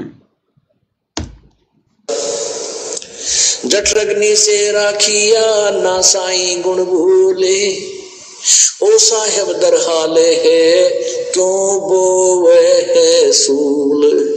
क्या बताते हैं? उस परम पिता की गुणों को भूला मत भाई, जिसने तेरी ऐसी आपत्ति में रक्षा की। मां के पेट में सबसे भयंकर दुख है मां के गर्भ में। आपको एक प्राणी का 100 वर्ष जीवन और 100 वर्ष कोड लग जा, उससे भी ज्यादा दुख 9 महीने के अंदर इस गर्भ के अंदर आप काट कर बाहर आते हो, और बाहर आते भूल जाते हो, क्योंकि बिना ज्ञान के, बगैर सत्संग के हम ऐसे धोखा खाते रहे। जठरग्नि से राखिया ना साई गुण भूले, उस माँ के पेट में आग बढ़े थी, वहां भी तेरी रक्षा की। जैसे होली को, प्रहलाद को होली से बचाया था, ऐसे ही माँ के पेट में होली है, उसके साथ तेरी रक्षा की परमात्मा ने। ना साई गुण भूल, उस परम पिता के गुणों को भूला मत। और ओ साहेब दर हाल है क्यों बोवत है सूल, कि वो परमात्मा आज भी है, तो ये खोटे कर्म ना करे, चोरी ठगी रिश्वत खोरी बकवाद है, इन छोड़ दे, आज भी इतना वो तेरे अवश्य देगा। परमेश्वर हमें भाई और बहनों इतना सब कुछ समझा रहे हैं, इतना सब कुछ बता रहे हैं, केवल हमारी सुरती सतलोक में लगवाना चाहते हैं, हमारी सुरती भक्ति में लगवाना चाहते हैं, ताकि इन असंख्य जन्मों से, असंख्य युगों से जो हम ये कष्ट भोगते हुए आ रहे हैं, इनसे हमारा किसी भी प्रकार से पीछा छूटे। और जो विवेकी आत्मा होगी, जो समझदार आत्मा होगी, जो अधिकारी आत्मा होगी भाई और बहनों, वो तो इस प्राइम टाइम को बिल्कुल भी नहीं चुकेगी और सिर धड़ की बाजी लगाकर गुरुदेव पर कुर्बान हो जाएगी। अगले वीडियो में भाई और बहनों परमेश्वर हमें एक छोटे से सत्संग के माध्यम से आगाह कर रहे हैं कि यदि हमने इस भक्ति को सफल करना है तो किस प्रकार से करना है। अब ये वो समय नहीं रहा भाई और बहनों कि हम चलते फिरते, नहाते धोते, उठते बैठते हम अपनी भक्ति सफल कर लेंगे। नहीं, वो समय कुछ और था, वो समय जा चुका है। वो दौर भक्ति का शुरुआती दौर था। ये तत्व ज्ञान सभी के लिए नया था। कोई भी आत्मा इस ज्ञान को समझकर, ज्ञान को आधार बनाकर सतगुरु से नहीं जुड़ सकती थी, क्योंकि यह ज्ञान हर प्रकार से नया था, नूतन। किसी के भी गले नहीं उतरता यह ज्ञान। उस समय गुरुदेव ने कोई सदग्रंथ नहीं दिखाए, गीता, वेद, कुरान, पुराण नहीं पढ़ाए, सन 1994 से 2001 तक। इसलिए यह ज्ञान किसी के गले नहीं उतरता। कोई इन बातों पर विश्वास नहीं करता, सृष्टि रचना पर, गरीबदास जी के ग्रंथ साहिब पर। इसलिए उस समय परमात्मा ने थोड़ी ढील दे रखी थी कि जैसे भी ये लौटते पोटते घूमते फिरते, जैसे भी ये भक्ति करें, आगे बढ़ेंगे, धीरे धीरे ज्ञान सुनेंगे तो समझ में आ जाएगा। और परमात्मा ने, गुरुदेव भगवान ने अपनी तरफ से 100 सुख दिए। मालिक को पता था कि ये ज्ञान से भक्ति पर नहीं टिकेंगे, इनके बिगड़े हुए काम बनेंगे, तब इनको विश्वास बनेगा, तब ये भक्ति मार्ग पर टिक सकते, नहीं तो नहीं टिकेंगे। एक सत्संग में परमात्मा ने बताया कि किसी व्यक्ति के होठ के ऊपर चोट लग गई, काफी गोली दवाई कराई लेकिन कोई आराम नहीं हुआ। तो किसी बुजुर्ग ने बताया कि भाई थोड़ा सा देसी घी का हलवा बना के इसके होठ पे लगाओ, उससे ये ठीक होगा। तो घर वालों ने 1 चम्मच थोड़ा सा हलवा बनाया और उसके होठ के ऊपर रखें और वो तुरंत अंदर ले जाए, तुरंत रखें और अंदर ले जाए। तो फिर उस व्यक्ति ने कहा, अरे पहले इसको अंदर से छिकाओ, पहले इसका पेट अंदर से भरो पूरा, फिर ये इसके होठ पे टिकेगा ये हलवा। तो फिर ढंग से हलवा बनाया, पहले उसको खिलाया, और जब उसका पेट भर गया, और हलवा भाई और बहनों गुरुदेव ने बताया एक ऐसी चीज है, एक बार यदि आपका हलवे से मन भर गया ना, उसके बाद में आपको इतना सा हलवा भी अच्छा नहीं लगेगा। तो पहले तो उसको अंदर से छिका और फिर उसके होठ पे लगाया, फिर उसके होठ पे वो हलवा टिका। तो गुरुदेव भगवान को पता था भाई और बहनों कि ये आत्माएं इस सृष्टि रचना को स्वीकार नहीं करेंगी, ये आत्माएं इतना विश्वास नहीं करेंगी जब तक इनके बिगड़े हुए कार्यों को सिद्ध ना किया जाए। तो भक्ति की शुरुआत में गुरुदेव भगवान ने हमारे बिगड़े हुए सैकड़ों कामों को जो है वो ठीक किया। बच्चों को नौकरियां दी, किसी की भैंस का थन खराब हो रहा है उसको ठीक किया, किसी के घर में भूत प्रेत की बाधा उसको ठीक किया, किसी के ऊपर किसी ने कोई जंत्र मंत्र करवा रखा है, मूठ करवा रखी है, परमात्मा ने उसको ठीक किया। कोई डॉक्टरों से हॉस्पिटलों में जा जाके दुखी हो लिया था, मरना ही एक अंतिम अपना टारगेट मान लिया था, परमात्मा ने उसको स्वस्थ किया। इस चक्कर में वो आत्मा गुरुदेव भगवान से जुड़ी रही, जैसे तैसे करके वो अपनी भक्ति करती रही, लेकिन ज्ञान को आधार नहीं बनाया। तो ये वाणी, नाम उठत नाम बैठत नाम सोवत जागबे, नाम खाते नाम पीते नाम सेती लागबे, ये भाई और बहनों उस दौर के लिए है, उस दौर के लिए। वर्तमान में गुरुदेव ने कोई कसर नहीं छोड़ी है, शास्त्रों को दिखा दिखाकर एडी से चोटी तक हमारे को भक्ति के रंग में रंग दिया है। कोई प्रमाण, कोई सबूत शेष नहीं बचा। इस मन को कोई गुंजाइश नहीं है कि ये स्वीकार ना करे कि सतलोक नहीं होगा, या सृष्टि रचना सही नहीं होगी, या जो गुरुजी बता रहे हैं वो बातें कहीं से भी ठीक नहीं होंगी। इस काल को, इस मन को कोई गुंजाइश नहीं छोड़ी भगवान ने। इसलिए अब हम भगत भाई बहनों ने वो भक्ति करनी पड़ेगी जो शास्त्र अनुकूल भक्ति हमसे गुरुजी करवाना चाहते हैं, जिस विधि से हमसे भक्ति करवाना चाहते हैं, और इस विधि से ही फिर हमारे को ये लाभ होंगे वर्तमान में। शुरू में तो गुरुदेव भगवान ने दिए, लेकिन अब नहीं देगा परमात्मा। अब तो हमने खुद मेहनत करनी पड़ेगी, गुरुदेव के बताए मार्ग पे चलना पड़ेगा, तब ऑटोमेटिक लाभ होंगे, ऑटोमेटिक लाभ। लेकिन उस समय के लिए भी गुरुदेव भगवान ने क्या संकेत किया, उस समय के लिए भी, ये सत्संग सन 1999 का है, रोहतक सत्संग, और उस समय के लिए भी गुरुदेव भगवान क्या कह रहे हैं। तो वर्तमान वाले भगत भाई बहनों ने तो किस प्रकार से भक्ति को समय देना पड़ेगा। इस सत्संग में गुरुदेव भगवान कह रहे हैं कि हमारी माता बहनें 100 काम छोड़कर अपने बच्चों को साथ में लेकर बैठकर भक्ति करती हैं। देखो कई बार गुरुदेव भगवान कह देते हैं कि भाई ये भक्ति बहुत आसान है, बहुत सहज है, आप अगर झाड़ू निकाल रही हैं तो झाड़ू भी निकालो और अपने मंत्र भी जाप करो, आप अपने घर का खाना भी बनाते रहो, रसोई में काम भी करते रहो और अपनी आरती भी लगा लो। किसान खेत में अपना काम कर रहा है, साथ में अपनी आरती भी लगा ले, आरती भी सुनता रहे और अपना काम भी करता रहे। मजदूर अपनी मजदूरी भी करता रहे और अपना काम भी करता रहे। और किसी किसी सत्संग में फिर गुरुदेव ने क्या बताया कि बच्चों, जब तक हम प्रथम मंत्र का जाप सुरती, नृत्य और मन के साथ नहीं करेंगे, तब तक वो कमाई हमारे मोक्ष में काउंट नहीं होगी। और सतनाम के बारे में बताया कि जब तक हम सुरती, नृत्य, मन और पवन, ये चारों एलिमेंट लगाकर भक्ति नहीं करेंगे विधि से, वो सतनाम की कमाई हमारे मोक्ष में काउंट नहीं होगी। बाकी हम जो भक्ति कर रहे हैं, जो मंत्र जाप कर रहे हैं, व्यर्थ वो भी नहीं है, क्योंकि परमात्मा कहते हैं नाम अभय पद निश्चय उपजय, बीज पड़े ज्यों खूडम। यानी किसान जब बीज डालता है वो तो अपनी मुट्ठी से छोड़ देता है। अब कोई बीज जमीन में जाके उल्टा गिरता है, कोई सीधा गिरता है, तो वो जामता अवश्य है।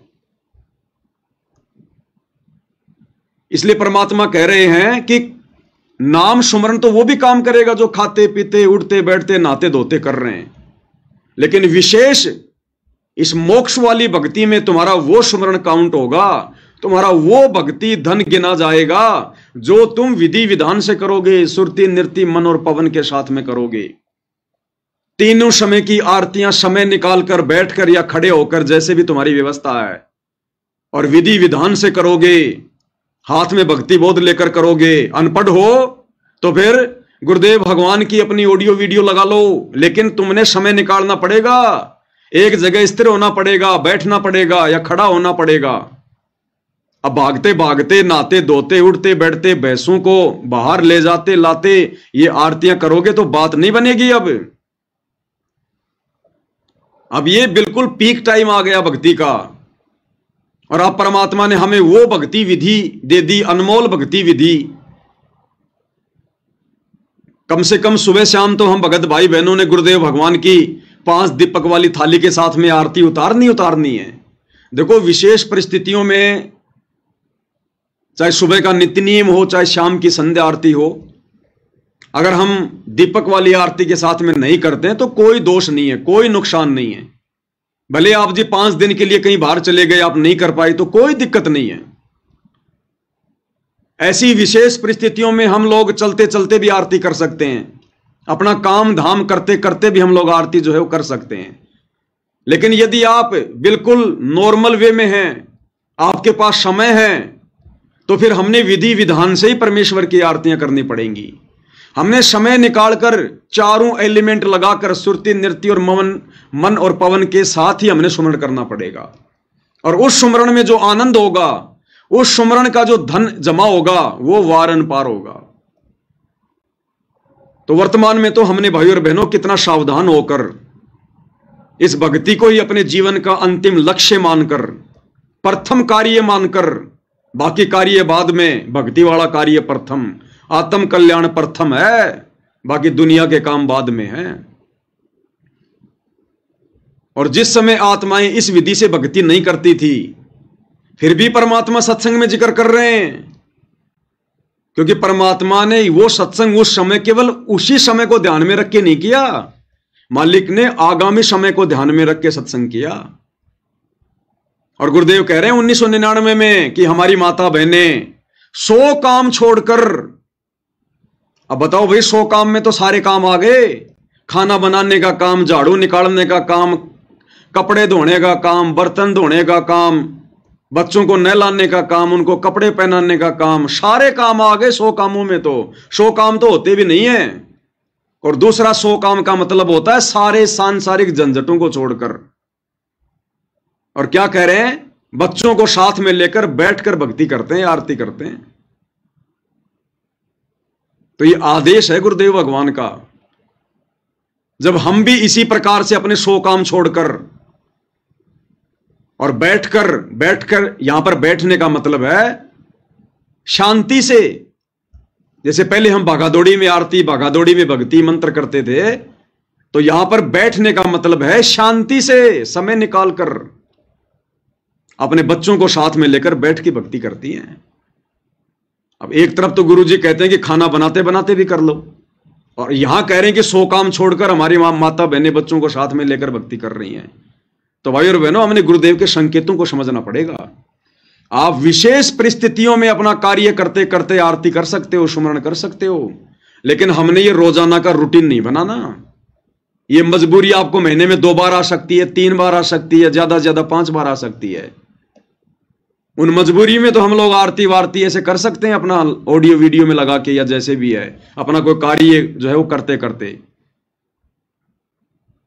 आप कहीं जा रहे हो, आप अपनी गाड़ी में आरती लगा लो, 2-4 भगत हो तो वैसे अपनी लेके भक्ति बोध अपना बैठे बैठे आरती कर लो, ये विशेष परिस्थितियों में।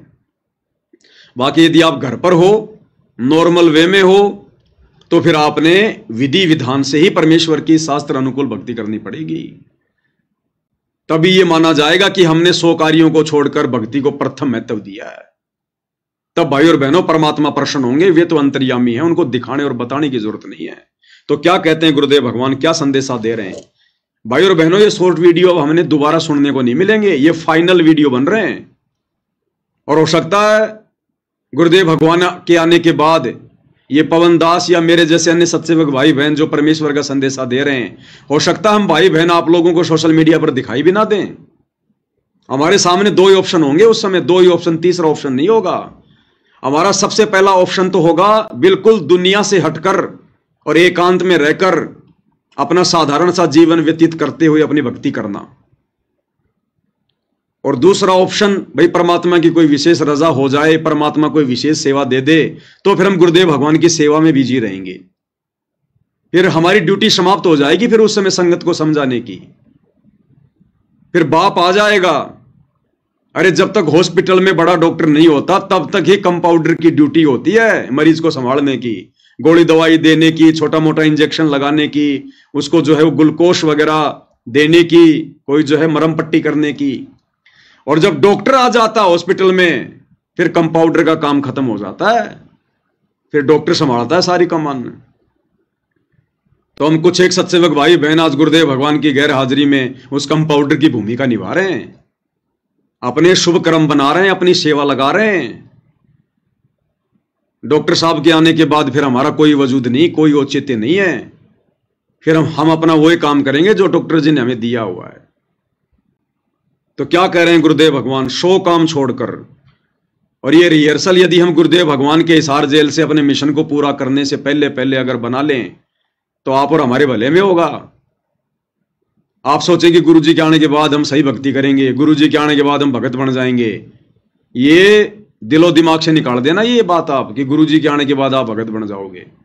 गुरुजी जेल में बैठे इसलिए हैं कि मेरी गैर हाजिरी में जो भगत बन गया सो बन गया, आने के बाद तो दुनिया भगत बनेगी। लूला लंगड़ा ज्ञानी अज्ञानी सभी अपनी जान बचाने के लिए उनको अपना बाप बाप कहेंगे। आज वर्तमान में है भगत बनने का मौका, भक्ति करने का मौका। इन्हीं परिस्थितियों में भक्ति हो सकती है, भगत की पहचान हो सकती है।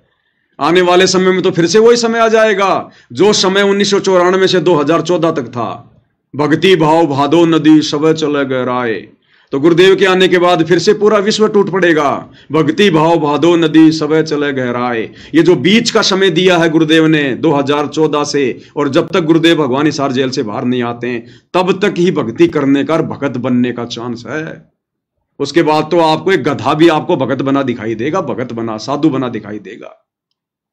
तो क्या कह रहे हैं गुरुदेव भगवान? कम से कम भी 20,000 व्यक्ति हैं, 40,000 संगत है, और जिसमें 20,000 तो ऐसे हैं जो दुख से सुख में आए। अरे उनके घर में छोटे छोटे बच्चे भी परमात्मा की आरती करते। मेरे ख्याल में ऋषि भी फेल है हमारे परिवारों के सामने, इनके घर में जाकर देखा करो। 100 काम छोड़कर हमारी बहन बेटी अपने बच्चे और सारन बिठाकर आरती करती है। और कम से कम 10,000 परिवार ऐसे। दोबारा सुन लो, 100 काम छोड़कर, 100 काम छोड़कर हमारी बहन बेटी अपने बच्चे और सारन बिठाकर, एक बार फिर से, 100 काम छोड़कर हमारी बहन बेटी अपने बच्चे और सारन बिठाकर आरती करती है। 100 काम छोड़कर हमारी बहन बेटियां अपने बच्चों को साथ में बैठा के अपनी भक्ति करती हैं, आरतियां करती हैं। जबकि उस समय भाई और बहनों 100 काम छोड़ के कोई भी माता बहन ये भक्ति नहीं कर रही थी। लेकिन परमात्मा फिर भी अपने बच्चों को जो है बढ़ाई देते हैं, बढ़ाई, उनकी पीठ थपथपाते हैं ताकि इन बातों को सुनकर दूसरों को प्रेरणा मिले।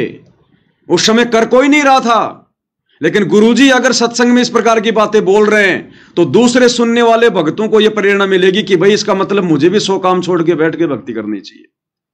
इसलिए परमात्मा कुछ बातें अपनी तरफ से कहते हैं। अरे जब आज बसंत सैनी जैसे भगत कहां 1999 की बात कर रहे हैं गुरुजी, और आज 2025, इस बसंत सैनी तो सन 2000 में नाम ले लिया था। जब आज ये बसंत सैनी 100 काम छोड़कर भक्ति गई बाढ़ में भक्तों की पिटाई करने आ गया, तो उस समय कहां हमारी माता बहनें 100 काम छोड़कर भक्ति कर रही होंगी।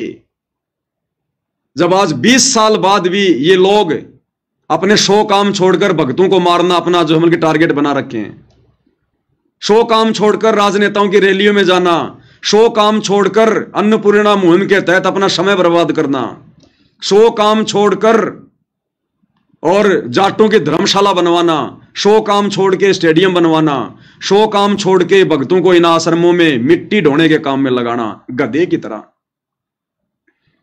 अरे आश्रम में कोई भक्ति के लिए जाता है या वहां पे कोई मजदूरी के लिए जाता है? ये भगवान इस गंदे लोक में हमसे मजदूरी करवाने आता है क्या? आश्रम बनवाने आता है क्या? लेकिन यहां काल ने भक्तों को गधा बना दिया, मजदूर बना दिया, मजदूर। तो सोचिए 1999 में कौन 100 काम छोड़ के भक्ति कर रहा होगा। लेकिन ये परमात्मा तो अपने बच्चों को मुफ्त में बढ़ाई देते, मुफ्त में बढ़ाई। और उस समय के ये वचन आज आप और हमारे काम आएंगे, आप और हमारे काम, कि जब 1999 में भी 100 काम छोड़ के भक्ति करने की जरूरत थी, तो आज तो भाई भक्ति का पीक टाइम है। आज तो 1000 काम छोड़ के हमने इस परमात्मा की भक्ति को प्रथम वैरायटी देनी पड़ेगी, प्रथम प्रायोरिटी देनी पड़ेगी। क्या कह रहे हैं परमेश्वर? परमात्मा की आरती करके मेरे ख्याल में ऋषि भी फेल है हमारे परिवारों के सामने। इनके घर में जाकर देखा करो, 100 काम छोड़कर हमारी बहन बेटी अपने बच्चों और सारन बिठाकर आरती करती है। और कम से कम 10,000 परिवार ऐसे हैं जो दारू से बर्बाद हो चुके थे, तो इतना बुरा हाल कर रखा था। आज वो प्राणी पहले शराबी कहलाते थे, आज भगत जी के नाम से जाने जाते हैं। ये उस कबीर साहब की परम शक्ति है। तो क्लियर कर दिया है भाई और बहनों गुरुदेव भगवान ने। अब इस स्टेज पर आकर इस भक्ति मार्ग में गफलत नाम की कोई भी चीज हमारे दिलो दिमाग में नहीं होनी चाहिए। हमने हर संभव प्रथम स्थान, प्रथम महत्व गुरुदेव भगवान के द्वारा बताई गई शास्त्र अनुकूल सत भक्ति को विधिवत करने में लगाना है। तब भाई और बहनों इस काल लोक से हमारा पीछा छूटेगा। जिस प्रकार उस मां के पेट में हम किस प्रकार से गुरु जी के आगे रो रहे थे, प्रार्थना कर रहे थे, हमें और कुछ भी नहीं सूझ रहा था, कुछ भी नहीं दिखाई दे रहा था, बस अपना वो कष्ट दिखाई दे रहा था। तो आज गुरुदेव ने अपना ज्ञान देकर, सत्संग देकर आज आप और हमें वो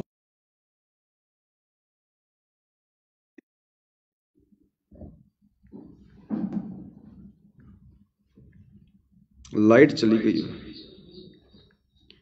लाइव डिस्कनेक्ट हो गया क्या?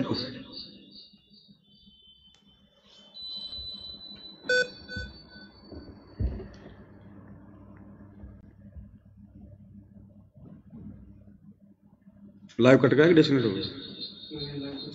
हैं? लाइव तो चल रहा है। चल रहा है।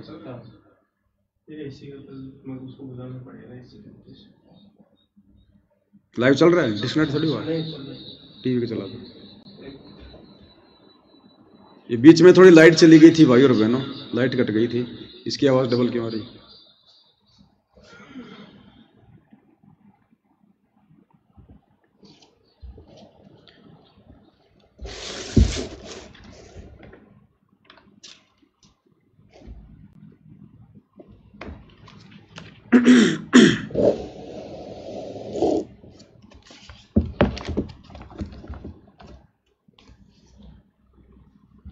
चल रहने दे, कोई दिक्कत नहीं, छोड़ने वाला तो भाई और बहनों गुरुदेव के शॉर्ट वीडियो के ऊपर आज हम केवल इतना ही लाइव आएंगे और लास्ट में गुरुदेव भगवान की महिमा में दास एक शब्द गाएगा, सत कबीर द्वारे थारे पर एक दास भिखारी आया है। शब्द का खुलासा हम पहले मालिक के ज्ञान आधार से वीडियो में जो है वो कर चुके हैं, केवल परमेश्वर की महिमा करेंगे। बंदी छोड़ सतगुरु रामपाल जी भगवान की जय हो। सत कबीर दवारे क्या हुआ?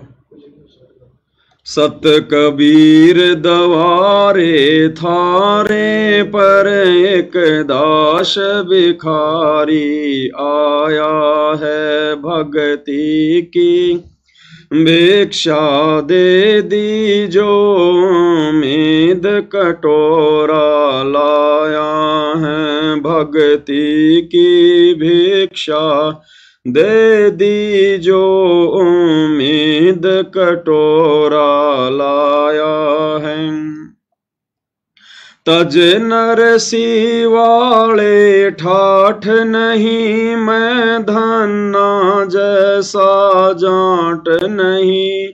तज नरसी वाले ठाठ नहीं मैं धन्ना जैसा जाट नहीं। मेरी मोर धवज सी साठ नहीं जिसने लड़का चीर चढ़ाया है। मेरी मोर धवज सी साठ नहीं जिसने लड़का चीर चढ़ाया है। भक्ति की भिक्षा दे दीजो उम्मीद कटोरा लाया है। शत कबीर दवारे थारे पर एक दास भिखारी आया है। भक्ति की भिक्षा दे दीजो उम्मीद कटोरा लाया। शेख फरीद जैसा तप नहीं मेरा वाल्मीक जैसा जप नहीं। शेख फरीद जैसा तप नहीं मेरा वाल्मीक जैसा जप नहीं। मंसूर सियानल हक नहीं जिसने टुकड़े शरीर कराया है। मंसूर सियानल हक नहीं जिसने टुकड़े शरीर कराया।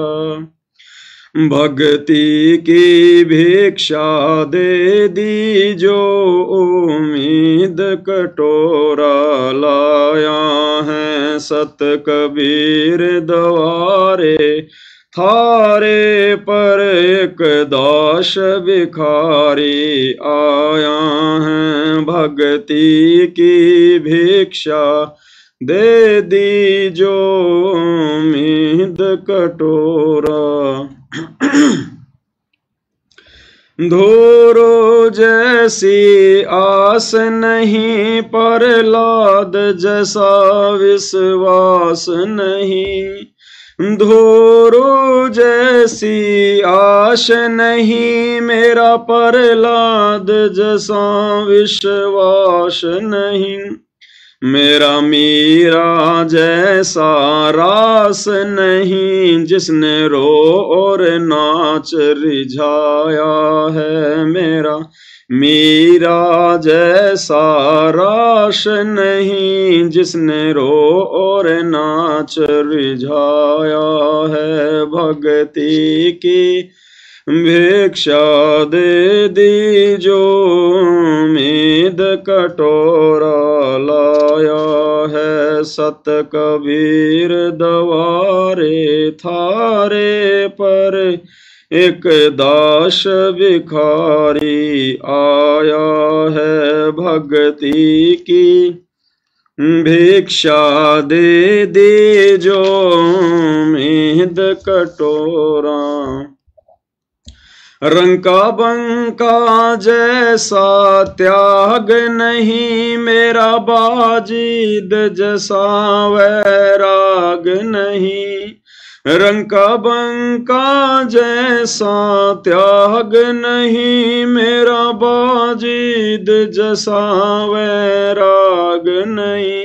मेरा कर्मा जैसा भाग नहीं जिसका आण खिचड़ा खाया है। मेरा कर्मा जैसा भाग नहीं जिसका आण खिचड़ा खाया है।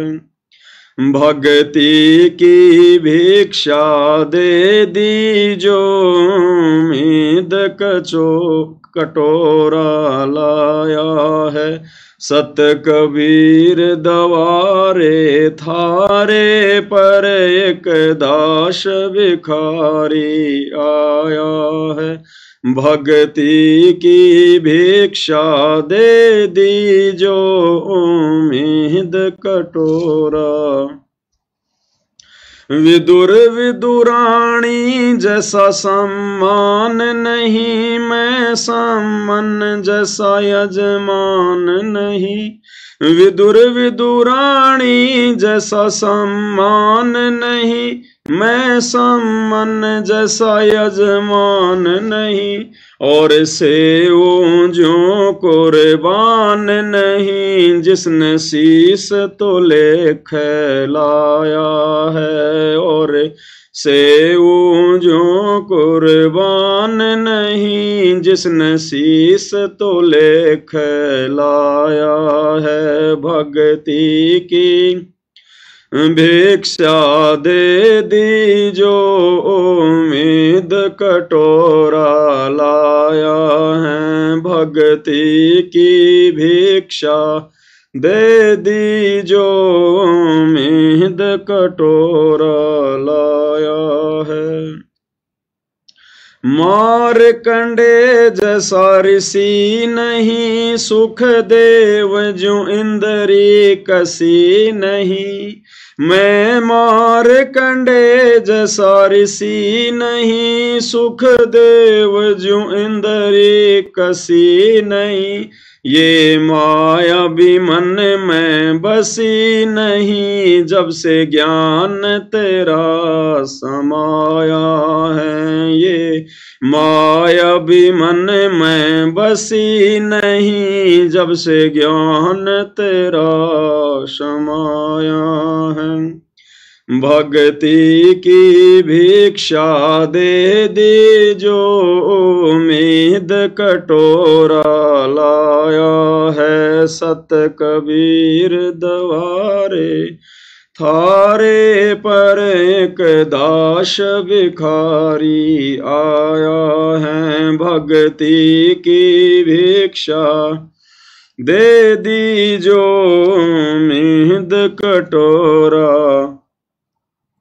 धर्मदास जैसा भक्ति सेठ नहीं, जीवा दत्ता जैसी उण सेठ नहीं।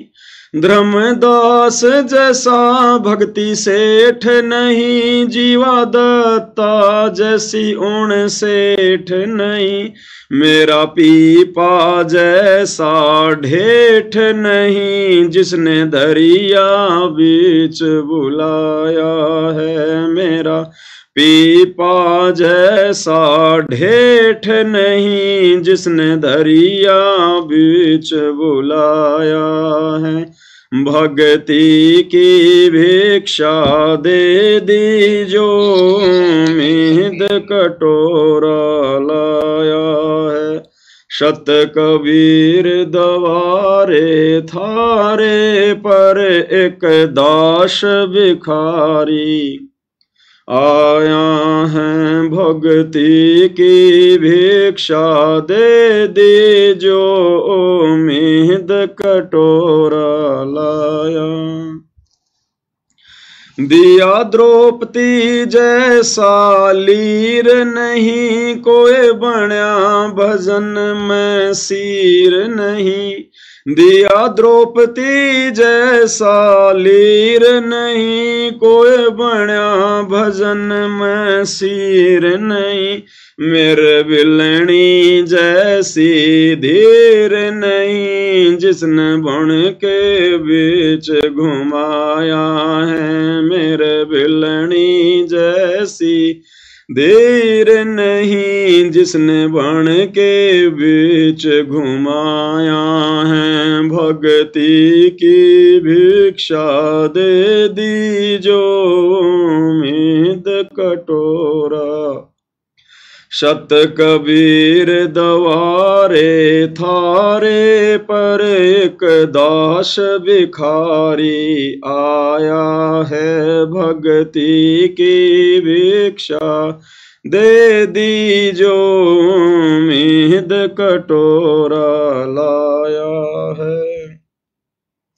सांबर में दादू दास मिले फिर नानक को कर ख्यास मिले। सांबर में दादू दास मिले फिर नानक को कर ख्यास मिले। सुल्तानी को हो खवास मिले जिसका बिस्तर झाड़ बिछाया है। सुल्तानी को हो खवास मिले जिसका बिस्तर झाड़ बिछाया है। भक्ति की भिक्षा दे दीजो उम्मीद कटोरा लाया है। शत कबीर दवारे थारे पर एक दास भिखारी आया है। भक्ति की भिक्षा दे दीजो उम्मीद कटोरा लाया है। अर्जुन सरजुन ने पीछाण लिए छोड़ाणी में दर्शन आन किए। अर्जुन सरजुन ने पीछाण लिए छोड़ाणी में दर्शन आन किए। ये रानी ननद उन जान लिए बलराम पिता जनाया है। ये रानी ननद उन जान लिए बलराम पिता जनाया है। भक्ति की भिक्षा दे दीजो उम्मीद कटोरा लाया है। सत कबीर दवारे थारे पर एक दास भिखारी आया है। संतोष दास को पार किया बन खंडी का उद्धार किया। संतोष दास को पार किया बन खंडी का उद्धार किया। एक भूमण भगत से प्यार किया जो शरणा थारी आया है। एक भूमण भगत से प्यार किया जो शरणा थारी आया है। भक्ति की भिक्षा दे दीजो उम्मीद कटोरा लाया है। सत कबीर दवारे थारे पर एक दास भिखारी आया है। भक्ति की भिक्षा दे दीजो उम्मीद कटोरा लाया है। छोड़ाणी में निर्वाण होया फिर सारणपुर परवान होया। छोड़ाणी में निर्वाण होया फिर सारणपुर परवान होया। घिसा संत के खड़े आने होया जहाँ जीता दास चिताया है। घिसा शांत के खड़े आने हुआ जहाँ जीता दास चिताया है। भक्ति की भिक्षा दे दीजो उम्मीद कटोरा लाया है। सत कबीर दवारे थारे पर एक दास भिखारी आया है। भक्ति की भिक्षा दे दीजो उम्मीद कटोरा लाया हूँ। गणिका जैसे पाप किए और अजामेल से आघात किए। गणिका जैसे पाप किए और अजामेल से आघात किए।